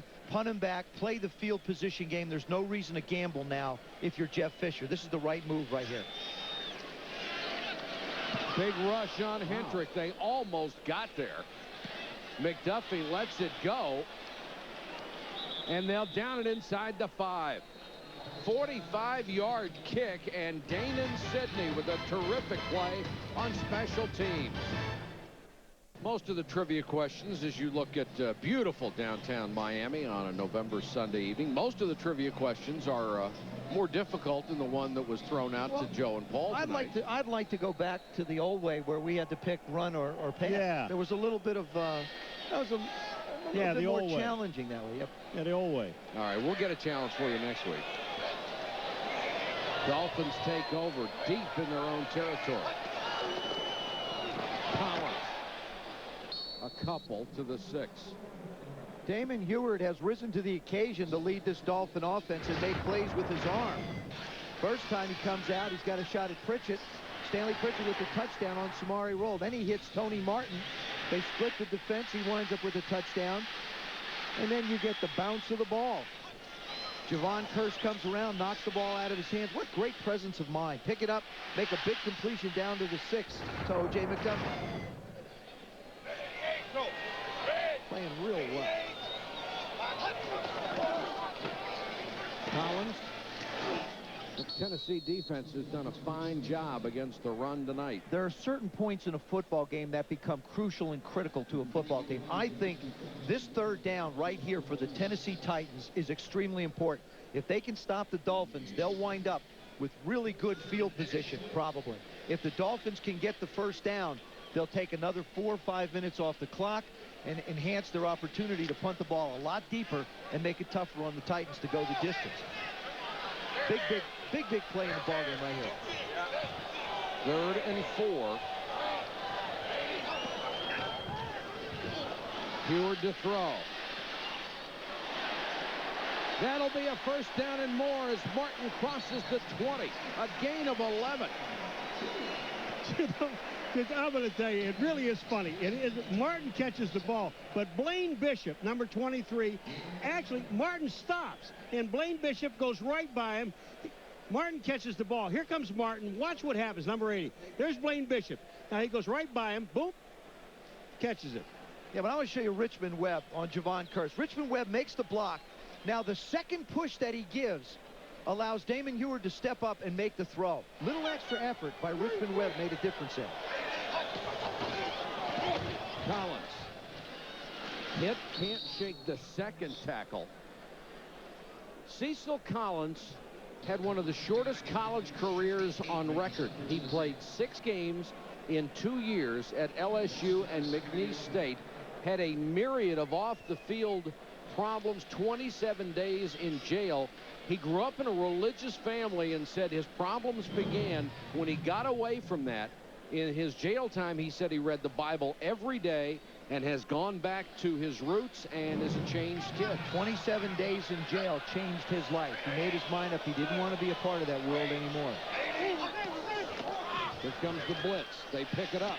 And Heward throws complete to Martin. He's shoved back to the 20 after his forward progress was stopped across the 22. Boys, I'll tell you one thing. 1 minute in jail changed my life. Well, I mean, it took a long time to do it. And, you know, he's a really engaging young man to sit down and talk to. We always talk about these college kids coming out, and after they play 11 games, they wind up hitting the wall. Cecil Collins was funny. I said, Cecil, you only had a 6-year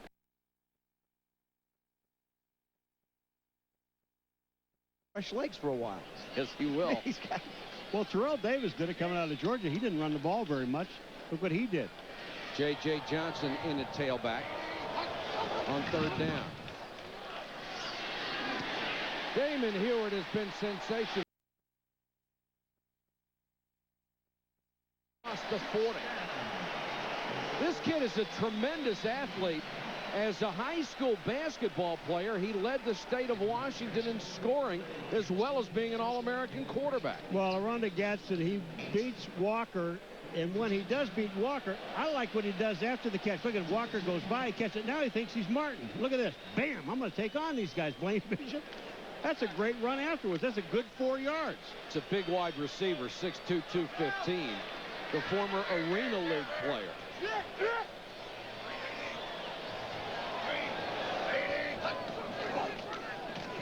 Collins back in at tailback.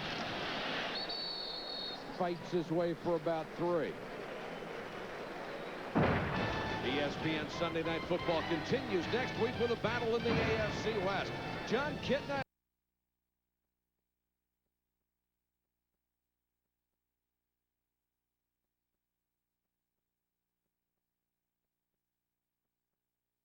Right after prime time at 8:15 Eastern. ESPN and ABC, your exclusive networks for prime time NFL football.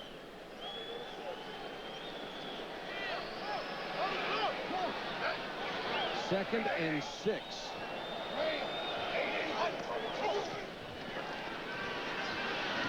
Hewitt throws another strike, gets another first down into Titan territory. O.J. McDuffie. We talk about Jimmy Johnson instructing Kippy Brown, the offensive coordinator, to want to run the football, make it a boring game. This is not a boring offense. I think Kippy is doing a terrific job of balancing his running attack with some quick releases, getting rid of the football down the field to Martin, to Gadsden. He's letting the size of his receivers work for him. I'll tell you, really, when you look at the score, 14-0, Kippy has called a brilliant game. I mean, they haven't been able to run the ball, but yet they didn't get away from it, and they're just throwing the short passes. The play calls always look better when your quarterback doesn't miss anything. There's a long one. Floats this from Martin, and it's almost picked off by Denard Walker. You talk about some great timing by Denard Walker. Denard Walker plays this pass beautifully. It was almost like he's the receiver. Watch number 25. He's watching the ball. Now watch him. At the last second, he goes up and pulls the ball, almost has the interception. That's a great defensive play. And it's actually a perfectly thrown ball, too. It takes an exceptional play by Walker to keep it out of Tony Martin's hand. He gets his hands on a lot of footballs. Jeff Fisher said we'd love him to catch some more. Just not knock him down.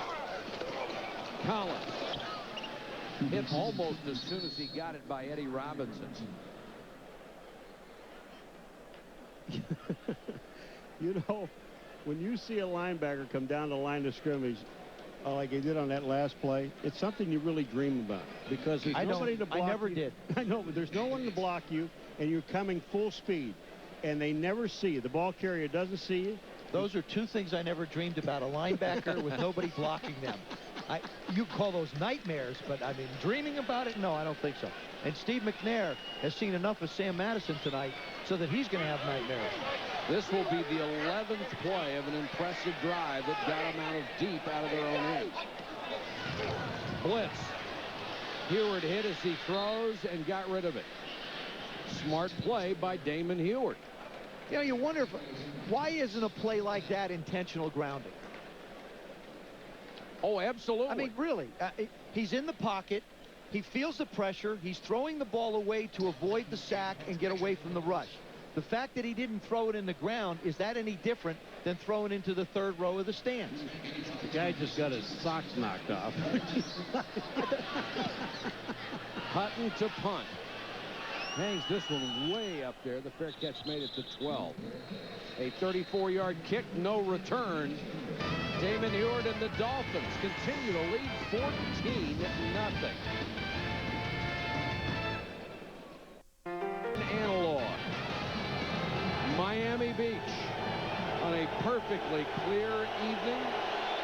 And as Jackie Gleason used to say, the greatest audience in the world.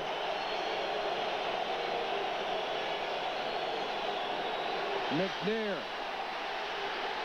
from behind, sack. The ball came loose. They'll whistle it down. The sack by Rich Owens. Rich Owens back at home where he belongs as a defensive end. 2 sacks coming into this ball game. A great addition to this defense. You see him start from the left side. Now look at the speed he has. He just flat runs down McNair. The Redskins, after the '96 season when he had 11 sacks, tried to move him inside to tackle. Mistake.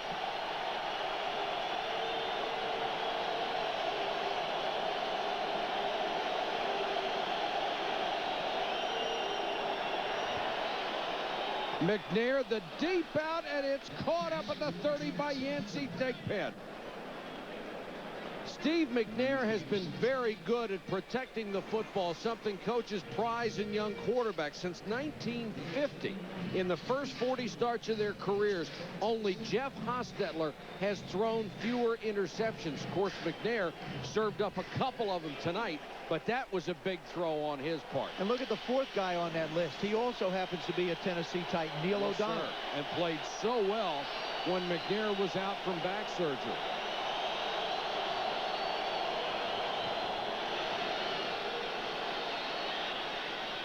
And that one whistles by Yancey Thigpen. Patrick Surtain on the cover. Neil O'Donnell did a terrific job in Steve McNair's absence. The one thing you don't get with Neil is obviously the ability to run and pick up first downs. But he makes up for it by not throwing interceptions, not taking too many sacks, and allowing the Les Steckel to play a field position game. We are told Sam Madison isn't in there right now because of a very upset stomach. So Surtain playing his corner.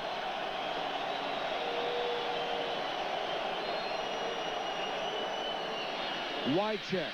Great move to get away from Rodgers, and then Rodgers comes back to help out on the tackle. I just got to thinking about something. Sam Madison's got an upset stomach. How do you think McNair feels? That's what I'm saying. Pretty sick, too. Ooh, yeah. 2 minutes, 45 seconds to go in the third quarter. Crucial third down now for the Tennessee Titans. Madison has checked back into the ball game. 3rd and 2.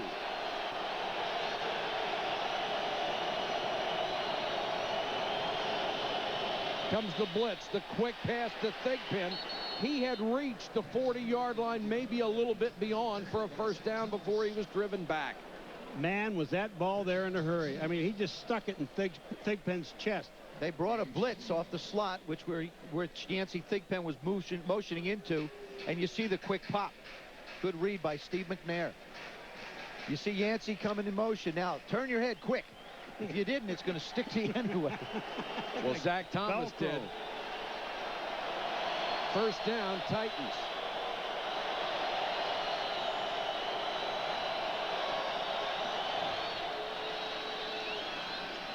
Drops it to Neal, who lost his balance and goes down, and then Lorenzo gets it up to the 43-yard line. Only the 6th catch of the season for Lorenzo Neal. That was one of those catches Lorenzo Neal made. Just let me catch the ball, and my feet will catch up with me. Well, they didn't. Well, you talk about the way the luck has gone tonight. We see Damon Heward fumble the ball. It bounces back. He gets a completion. This time, Miami, they rushed 9 that time. Lorenzo Neal gets out underneath it. If he catches the ball, he's got a block around in front of him. There's no telling how far he goes. He winds up falling down.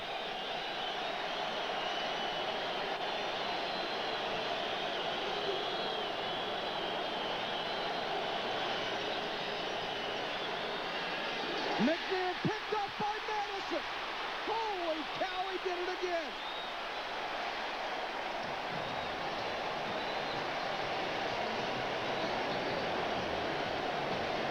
A 30-yard return 3 times tonight. Steve McNair has thrown the ball to Sam Madison, and he has 115 yards on returns. Unbelievable. Watch Madison again. Does a good job on the jam, then turns around. He has done an excellent job of turning around at a certain distance and looking for the ball. You remember when they told us they have been working on throwing the ball to the receiver's back shoulder? Yeah. Sam Madison has been working on recognizing it. They throw to the back shoulder. He turns around and catches it. I guess his stomach's all right now. McNair's is not. J.J. Johnson. You will see a huge dose of J.J. Johnson and Cecil Collins starting right now in this football game. Sam Madison came into the game with 2 interceptions. He now has 5. That follows the 8 he had a year ago.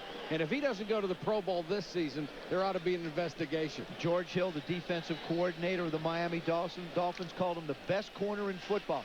He felt he was that way last year. Certainly hasn't done anything to disprove it this year.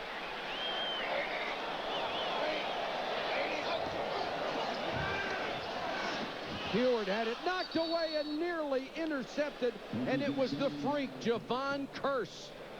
You call him a freak. He's too big for me to call him a freak. But you talk about playing the ball perfectly. Javon Curse, watch this. He's at the line of scrimmage. He can't go anywhere. Brown's got it. So he just reads the ball, goes up in the air, hits him in the hands, and almost makes the interception. You know, if I were Sam Madison after the game, I would go across and shake hands with Steve McNair and say, thank you for making me the defensive player of the week in the National Football League. And if I was Steve McNair, I don't think I'd extend my hand.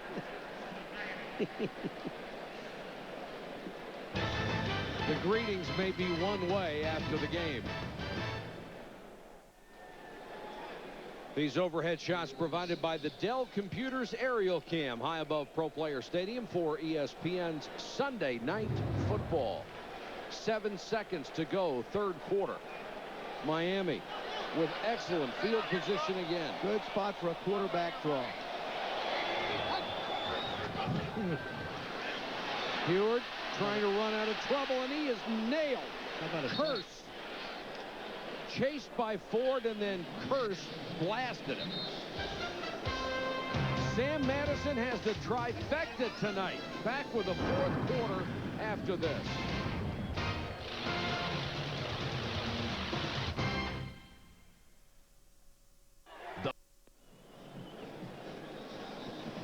Olindo Mare will now be faced with a longer field goal because of the 9-yard loss on the sack.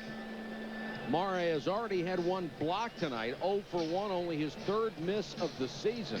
That was from 43. This will be from approximately 47.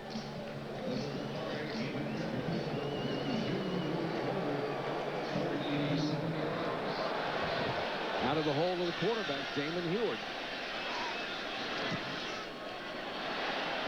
Got all of that one. Olindo Mare with his 26th field goal of the season. It's 17-0. Coming up, Sports Center with Dan Patrick and Rich Eisen. They'll bring you up on the day in sports, our Sunday conversation with the Young and the Restless, one of my favorite shows. The Bears and the Packers, they won one for Walter and Tiger Woods, the $6 million man. Mason deep to receive from the 7. Tennessee longing for a big play. Mason to the 32. Dwight Hollier on special teams made the tackle. 17-0 Dolphins. Okay. Tomorrow's headlines tonight: the Bears knocked off the Packers at Lambeau. They blocked a 27-yard field goal on the final play of the game. The Lions go to 6-2, knocking off the Rams. That puts them 2 games up in the NFC Central. And the Colts won their 4th straight. There are now 4 teams in the AFC East that have 6 wins. So at the halfway point, you have the Lions and the Rams in control in the NFC. The Jaguars have only 1 loss. One of the teams here tonight will finish with only 1 loss. I think, you know, you look around Seattle, I just felt like they're going to continue to get better and better and better in the AFC. Certainly the Miami Dolphins, if Damon Heward continues to grow, you've got a Dan Marino, Damon Heward, possible big decision for Jimmy Johnson coming up as his football team continues to move along. AFC East. The Indianapolis Colts. That's now, another one. Yep. Come on now. Peyton has done a great job with this team. You bet. And I tell you, Bill Polian put together a great football team. And they're a team that the AFC East better worry about. And what about Flutie? Another brilliant performance today. McNair. Wycheck can't keep his footing. Goes down at the 32. The Dolphins have not allowed a rushing or a passing touchdown in 13 consecutive quarters. It is the longest streak for any team since 1993. The screen to George. What a tackle by Zach Thomas. Had a blocker in front. He came in and cut him down. That's 2 plays in a row by Zach Thomas. Two. On a short pass to the tight end, he held his ground and made the tackle. Then he plays it on the screen. He knows he's got help to the outside. Watch Zach.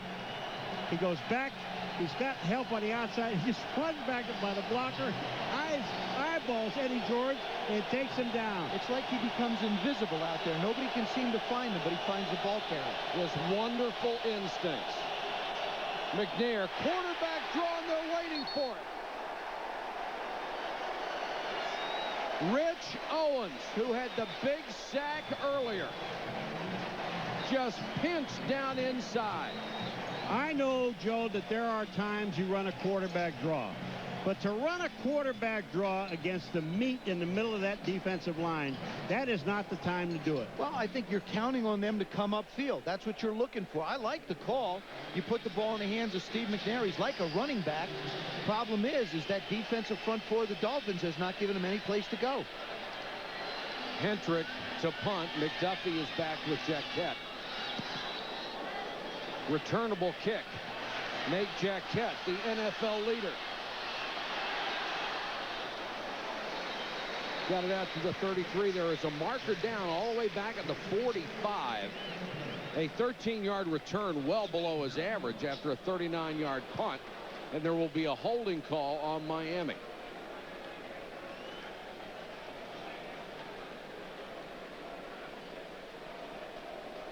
During return, number 50, holding. On the return team, 10 yards. First down. Another big play by Rich Owens. He leads the down line for Miami in tackles.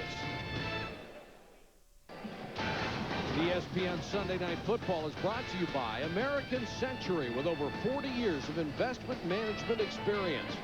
By EA Sports and Knockout Kings 2000. If it's in the game, it's in the game. By Toyota, live a little every day. And by Courtyard by Marriott, the hotel designed by business travelers. The Miami Dolphins with an extremely impressive performance. 12:50 to go in the game. They are up 17-0. J.J. Johnson had a small hole for the first time tonight, gets it up to the 29. We thought that Damon Heward would be in the underdog role against Steve McNair tonight. He has turned out to be the champ. 181 yards passing, 2 touchdowns, while McNair has 3 picks. But the reason why we thought it would happen would be because of McNair running the football. The Dolphins have done a terrific job not letting him gain yards on the ground. And Damon Heward, when he's had the chance to hit the receivers down the field, he's capitalized on it. Speaking of not gaining yards on the ground, that 5-yard run, the second longest by the Dolphins tonight. Johnson, ouch. Up in a hurry, Baron Wortham, the middle linebacker. Dan Marino will check with a California specialist again on Tuesday to see if he will be cleared to throw. Marino has missed 3 games with a nerve problem in his neck that causes him to lose power in his arm.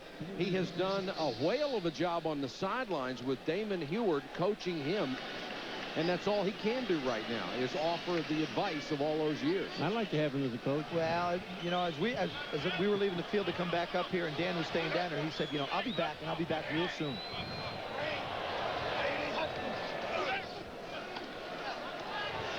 Heward to Martin. Damon Heward is throwing the ball in rhythm, on time, and throwing strikes. Now, if you want to throw the ball behind someone, this is a throw behind someone. We've seen the problem that McNair has had with Madison. Tony Martin sells the inside. Now he works out.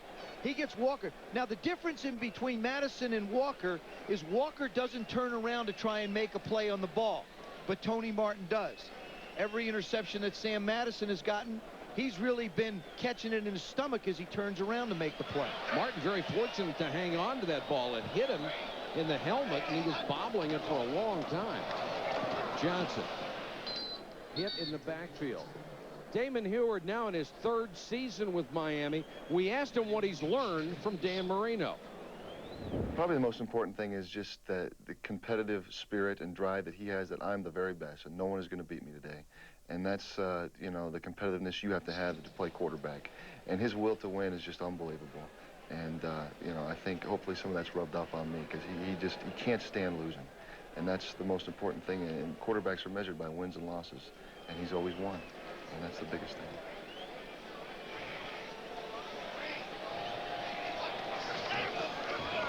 Heward in the flat to Johnson. Shakes a tackler, has a first down across midfield. Excuse me, he got across the original line of scrimmage back to the 49.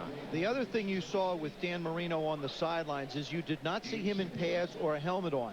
And the doctors have told him they don't want him to wear a helmet. They don't want him to wear shoulder pads. He did flick the ball around a little bit on Thursday. And I say flick because he didn't get out and throw it hard. And he said he feels pretty good.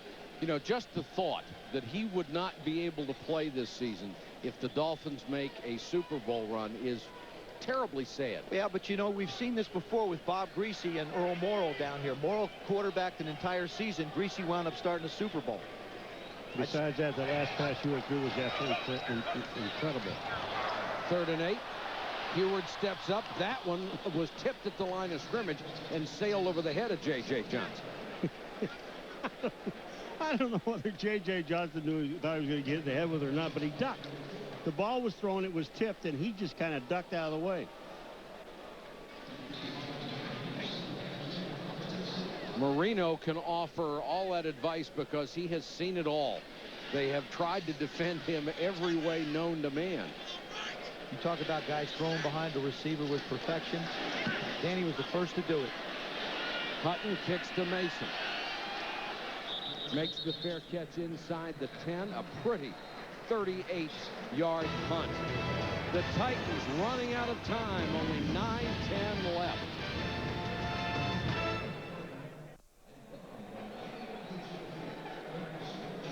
The name is everywhere. ESPN Sunday Night Football in downtown Miami. They're going to have a tough time scraping that one off that building.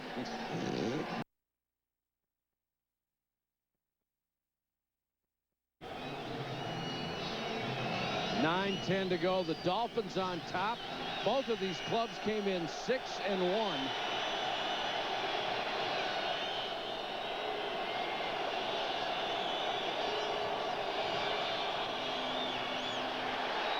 McNair. Check in with Solomon Wilcott. Yeah, Mike, from minicamp until now, Tennessee has worked at throwing the fade behind the receiver if the defensive back is playing over the top. After film study, Sam Madison knows the pass is coming in at 18 to 21 yards, so he'll just stop and he'll pick the pass off. It's a result of good film study, great anticipation, and Mike, you know what? He also has a pretty good pair of hands. 3 interceptions on the night. Excellent play by Sam Madison. Solomon, it's been textbook for him. McNair unloads, knocked away. That was almost a pick for Surtain on the tip. I like what Solomon said. He said Sam Madison's got excellent hands. All 3 of those balls hit him right in the center of his chest. Yeah, and caught them all too. They did. I mean, he's absolutely right. He has great hands. But when a ball hits you in your chest like that. Look what they have done against Sam Madison. Nothing.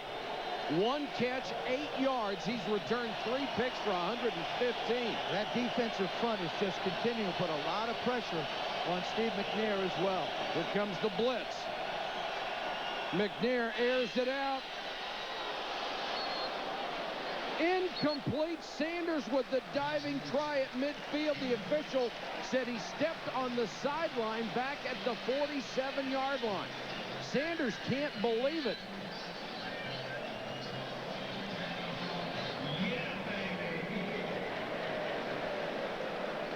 That's a good call. He does not have his hands on the bottom. Watch. He's got his hands on either side of the ball. You see his right hand, the ball hits the ground. It's a good call by the official. And he didn't have control when it was on the ground as well. Some effort by Sanders, but it goes for naught. Ruling on the field that the pass was incomplete.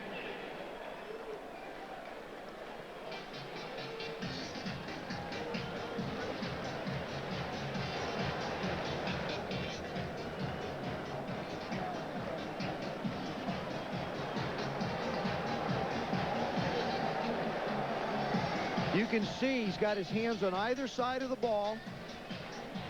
The ball hits the ground, obviously, right there. He doesn't really have control, and he still doesn't have control as he rolls over. Good job by the official. If he could have gotten that right hand under, they might have had an argument. But the rule states that you have to have 2 feet down in control of the football. Now, if he hits down with his knee like here, he's going to hit. If he has control of the football, but the ball hits the ground before any other part of his body hits. Yes. Yes. Oh, wise one. Oh, wise guy. Being challenged by Jeff Fisher. And the ruling on the field stands. The pass is incomplete as the pass touched the ground.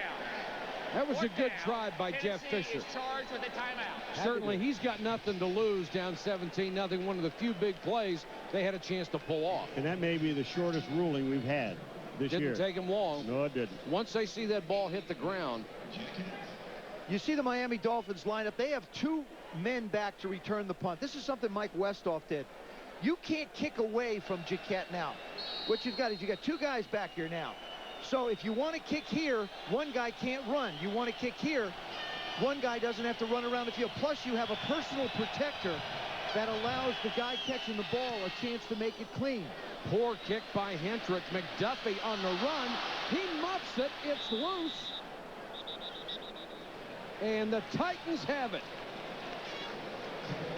The sure-handed O.J. McDuffie on a dead sprint, trying to get it in the air, couldn't come up with it. And a break for the Titans. Runs up to try and make a play on it. You know, you might say Jimmy Johnson would say, okay, it was great effort. Not unless you come up with it. Doesn't want those turnovers. Dan Patrick and Rich Eisen standing by for Sports Center. We'll take a look at the new Browns against the old Browns. Ron Jaworski's durability record goes down in Green Bay, and Tiger backed one into the water on 17. It didn't matter.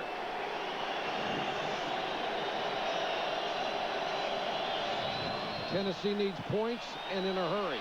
And McNair is sacked back at the 35-yard line.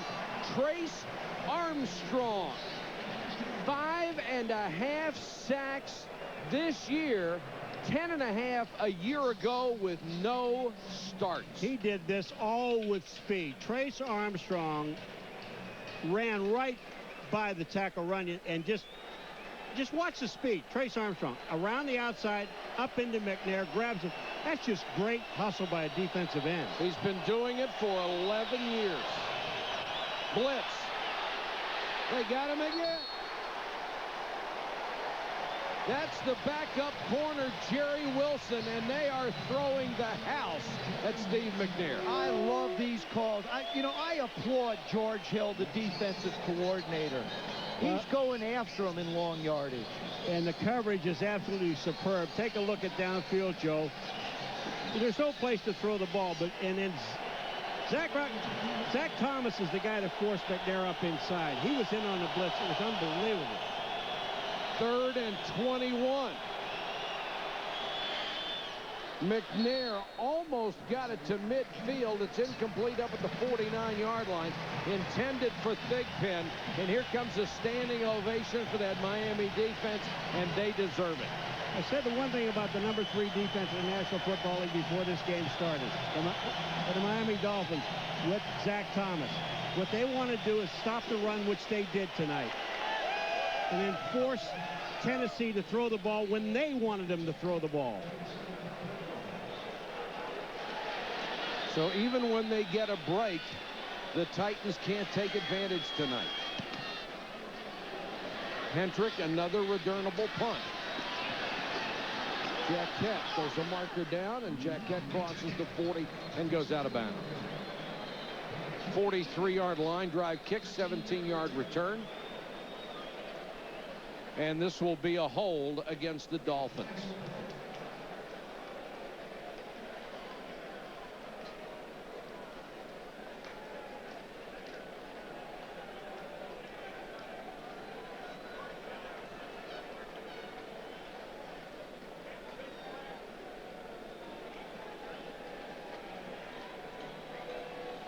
Another tremendous defensive performance by Trace Armstrong and the Miami Dolphin defense.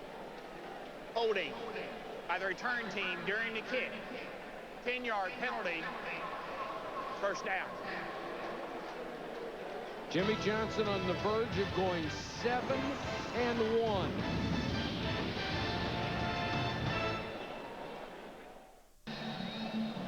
These overhead shots provided by the Dell Computers Aerial Cam high above Pro Player Stadium for ESPN Sunday Night Football. It has been all Dolphins. 17-0. Here comes a big dose of Cecil Collins. Blaine Bishop makes the tackle at the 25.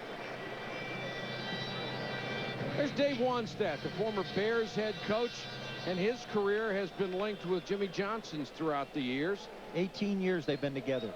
No one knows Dave better than, or Jimmy better than Dave. And this is a situation that I don't think could work anyplace else in football. Jimmy Johnson is so confident in what he does and trusts Dave Wannstedt so implicitly that Dave sits in meetings if Jimmy's not able to get there. He sits in all offense, defense, as well as special teams meetings. Collins stood up at the 26. The reason Dave Wannstedt ended up on this staff was because of Jimmy Johnson's 24-hour retirement. You go back to when they were assistants together at Pittsburgh.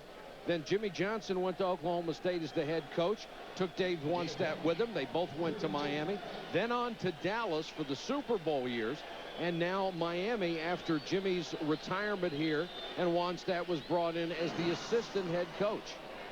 And really, he functions as an assistant coach in every area. And you know something, you have to admire George Hill and Kippy Brown, the two coordinators, the way everything has worked out and the acceptance of Dave here. Heward throws short to McDuffie, and they'll mark it at the 30 for a first down. I can't say enough about Damon Heward tonight. When they were unable to run the ball at the beginning of the ball game, the pressure fell on him. He's been up to it. They had 17 yards at the beginning. And then you take a look at this pass, and I mean, he fires this ball into O.J. McDuffie.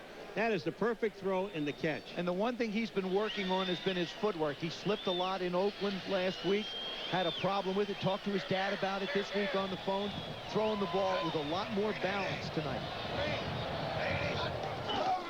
Here comes the all-out blitz. Collins hitting the backfield and dropped. You can't blame the Tennessee defense for this. These guys have played a whale of a ball game too. Now, in a football game like this, when the defenses are this good, Greg Williams' defense has really done a terrific job of trying to stop them on 1st and 10. It's been the mistakes made by Steve McNair, the interceptions, that have created the problems. Like I said, a couple of lucky bounces too. You can't discount that. For sure. For the Dolphins. They've gone Damon's way, and Steve hasn't had anything go his way. Sports Center coming up when we're done here. 4:38 to go from Pro Player Stadium. 2nd and 12. Sam Madison has had quite a night. 3 picks, 115 return yards. They'll whistle this one dead, and it will be a motion penalty against Miami. Prior to the snap, both start. Number 63 of the offense. 5-yard penalty, remains 2nd down. Not many flags at all tonight. No, and you know, I look at little things that a quarterback does besides just throwing the football. Managing a game is very important. Damon Heward is snapping this ball when there's like 1 or 2 or 3 seconds left on the 25-second clock. That's doing a good job of just bleeding it for every second you can. 2nd and 17 after the penalty. Now he doesn't need to do it in a hurry this way because the clock has been stopped. When the clock is running, he'll take it all the way down. They'll stop this play. But the thing about it is the linemen have to pay attention to the play calls and what it goes on. False start. Number 86 of the offense. 5-yard penalty. Still remains 2nd down. The wide receiver, Aronde Gadsden. Now that is completely unacceptable because you know that they're going to run the football, and all he's going to have to do is try and get in position to make a block.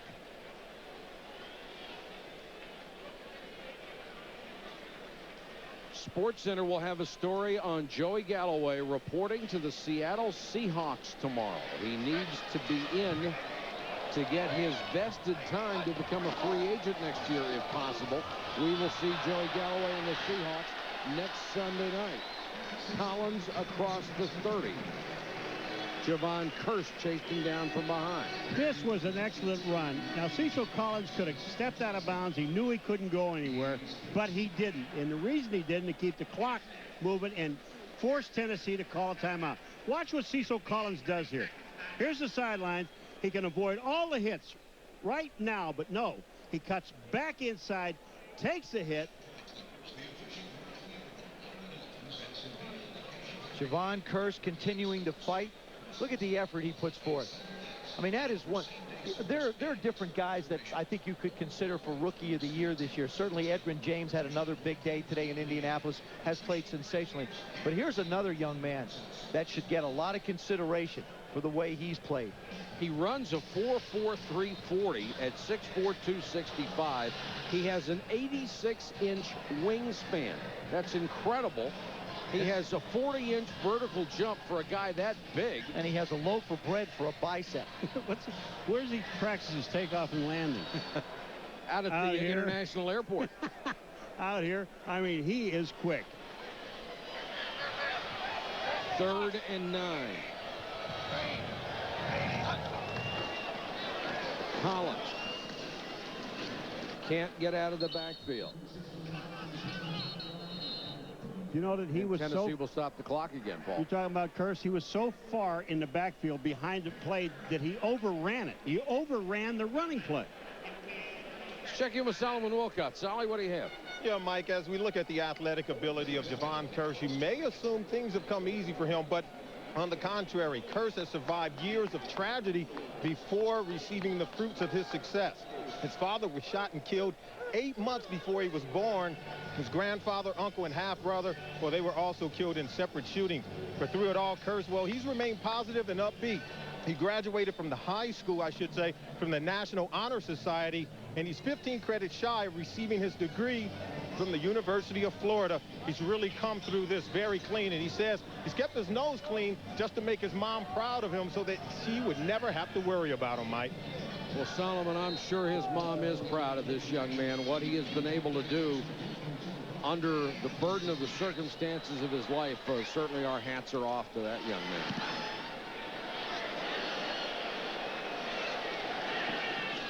Mason dragged down at the 28-yard line. 8-yard return after a punt of 50. Monday Night Countdown tomorrow night at 7. Mark Malone, Tom Jackson, and Sterling Sharp have all the latest news around the league. Then at 9, it's ABC's Monday Night Football. Deion Sanders and the Dallas Cowboys battle Randy Moss and the Minnesota Vikings.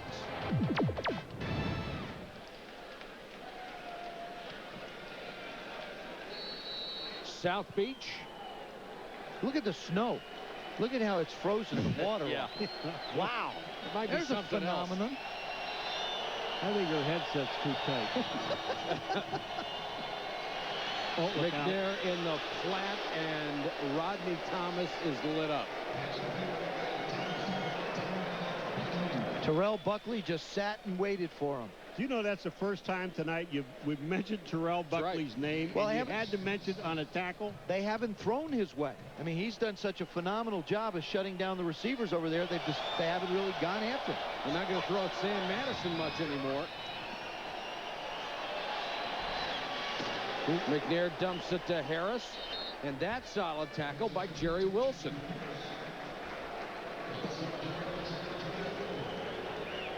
The Titans would like to get on the scoreboard. They have not been shut out in 155 straight games. That is the second longest current streak in the NFL. Look at the 49ers.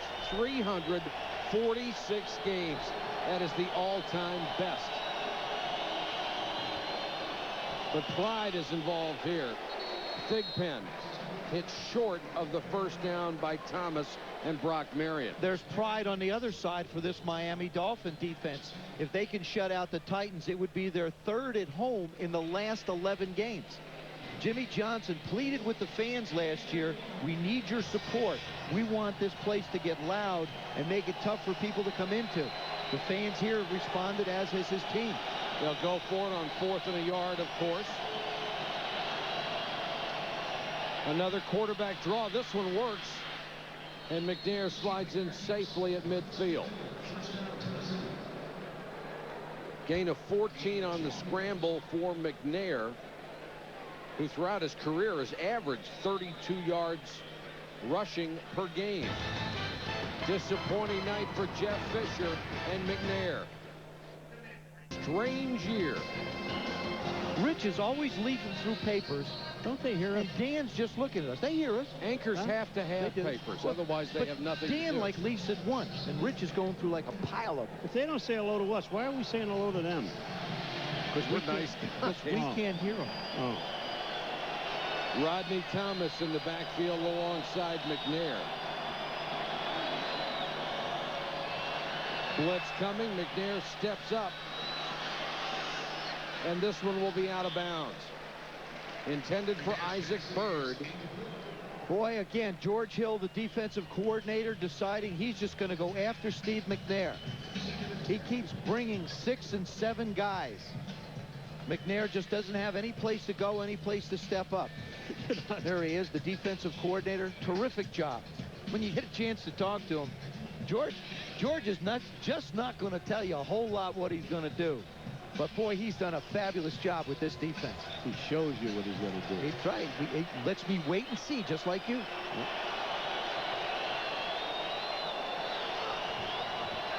Four-man rush this time in the flat. The catch made by Thomas, but not for much, as Madison is right there. Tennessee has no more ways to stop the clock. No timeouts.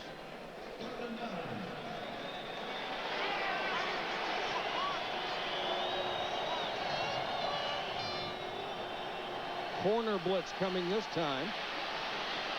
McNair throws on the run. Caught down at the 10 by Sanders.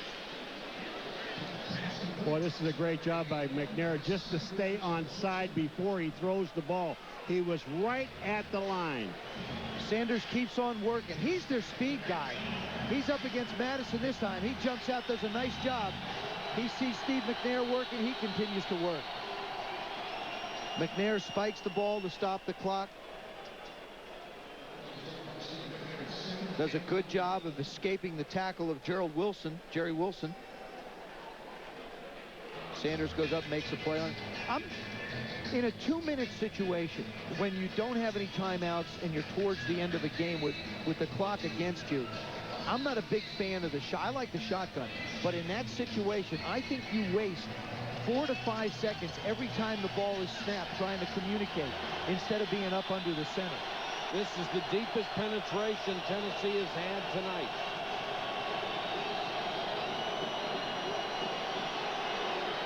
McNair throws this one into the ground. He had Dyson double covered and didn't want to risk another pick. He had nothing but green shirts to look at. He could not find a white shirt to throw the ball to. The Dolphin defense has done a great job for the most part tonight, keeping the ball out of the hands of Yancey Thigpen. Yancey's been the guy, had 3 touchdowns, averaged almost 20 yards a catch on 25 catches coming into tonight's game. 3rd down.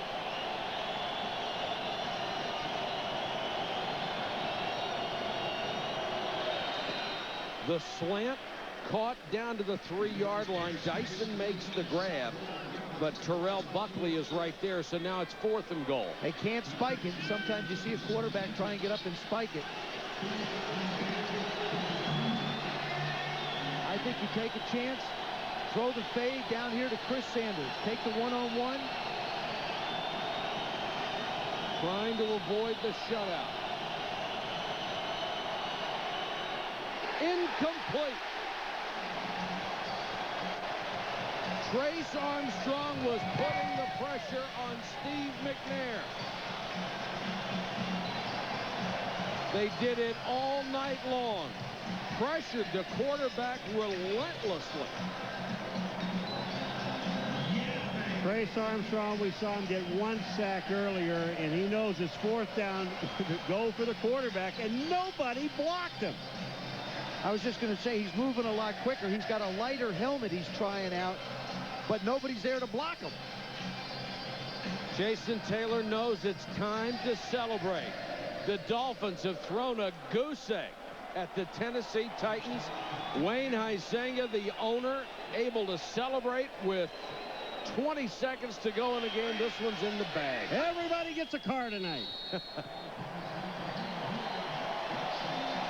Jimmy Johnson's ball club goes to 7-1, perhaps their best defensive effort of the entire season. In a season of great defensive efforts, they have gone 14 straight quarters without allowing a touchdown. That's the best in the NFL since 1992. And another statement made by the Miami Dolphins as they go to 7-1. The final score: Miami wins it here tonight over Tennessee 17-0. Coming up next, Sports Center, Dan Patrick and Rich Eisen, all the latest news, scores, and highlights. For Joe Theismann, Paul McGuire, Solomon Wilcox, and our entire ESPN crew, this is Mike Patrick. Good night from Miami.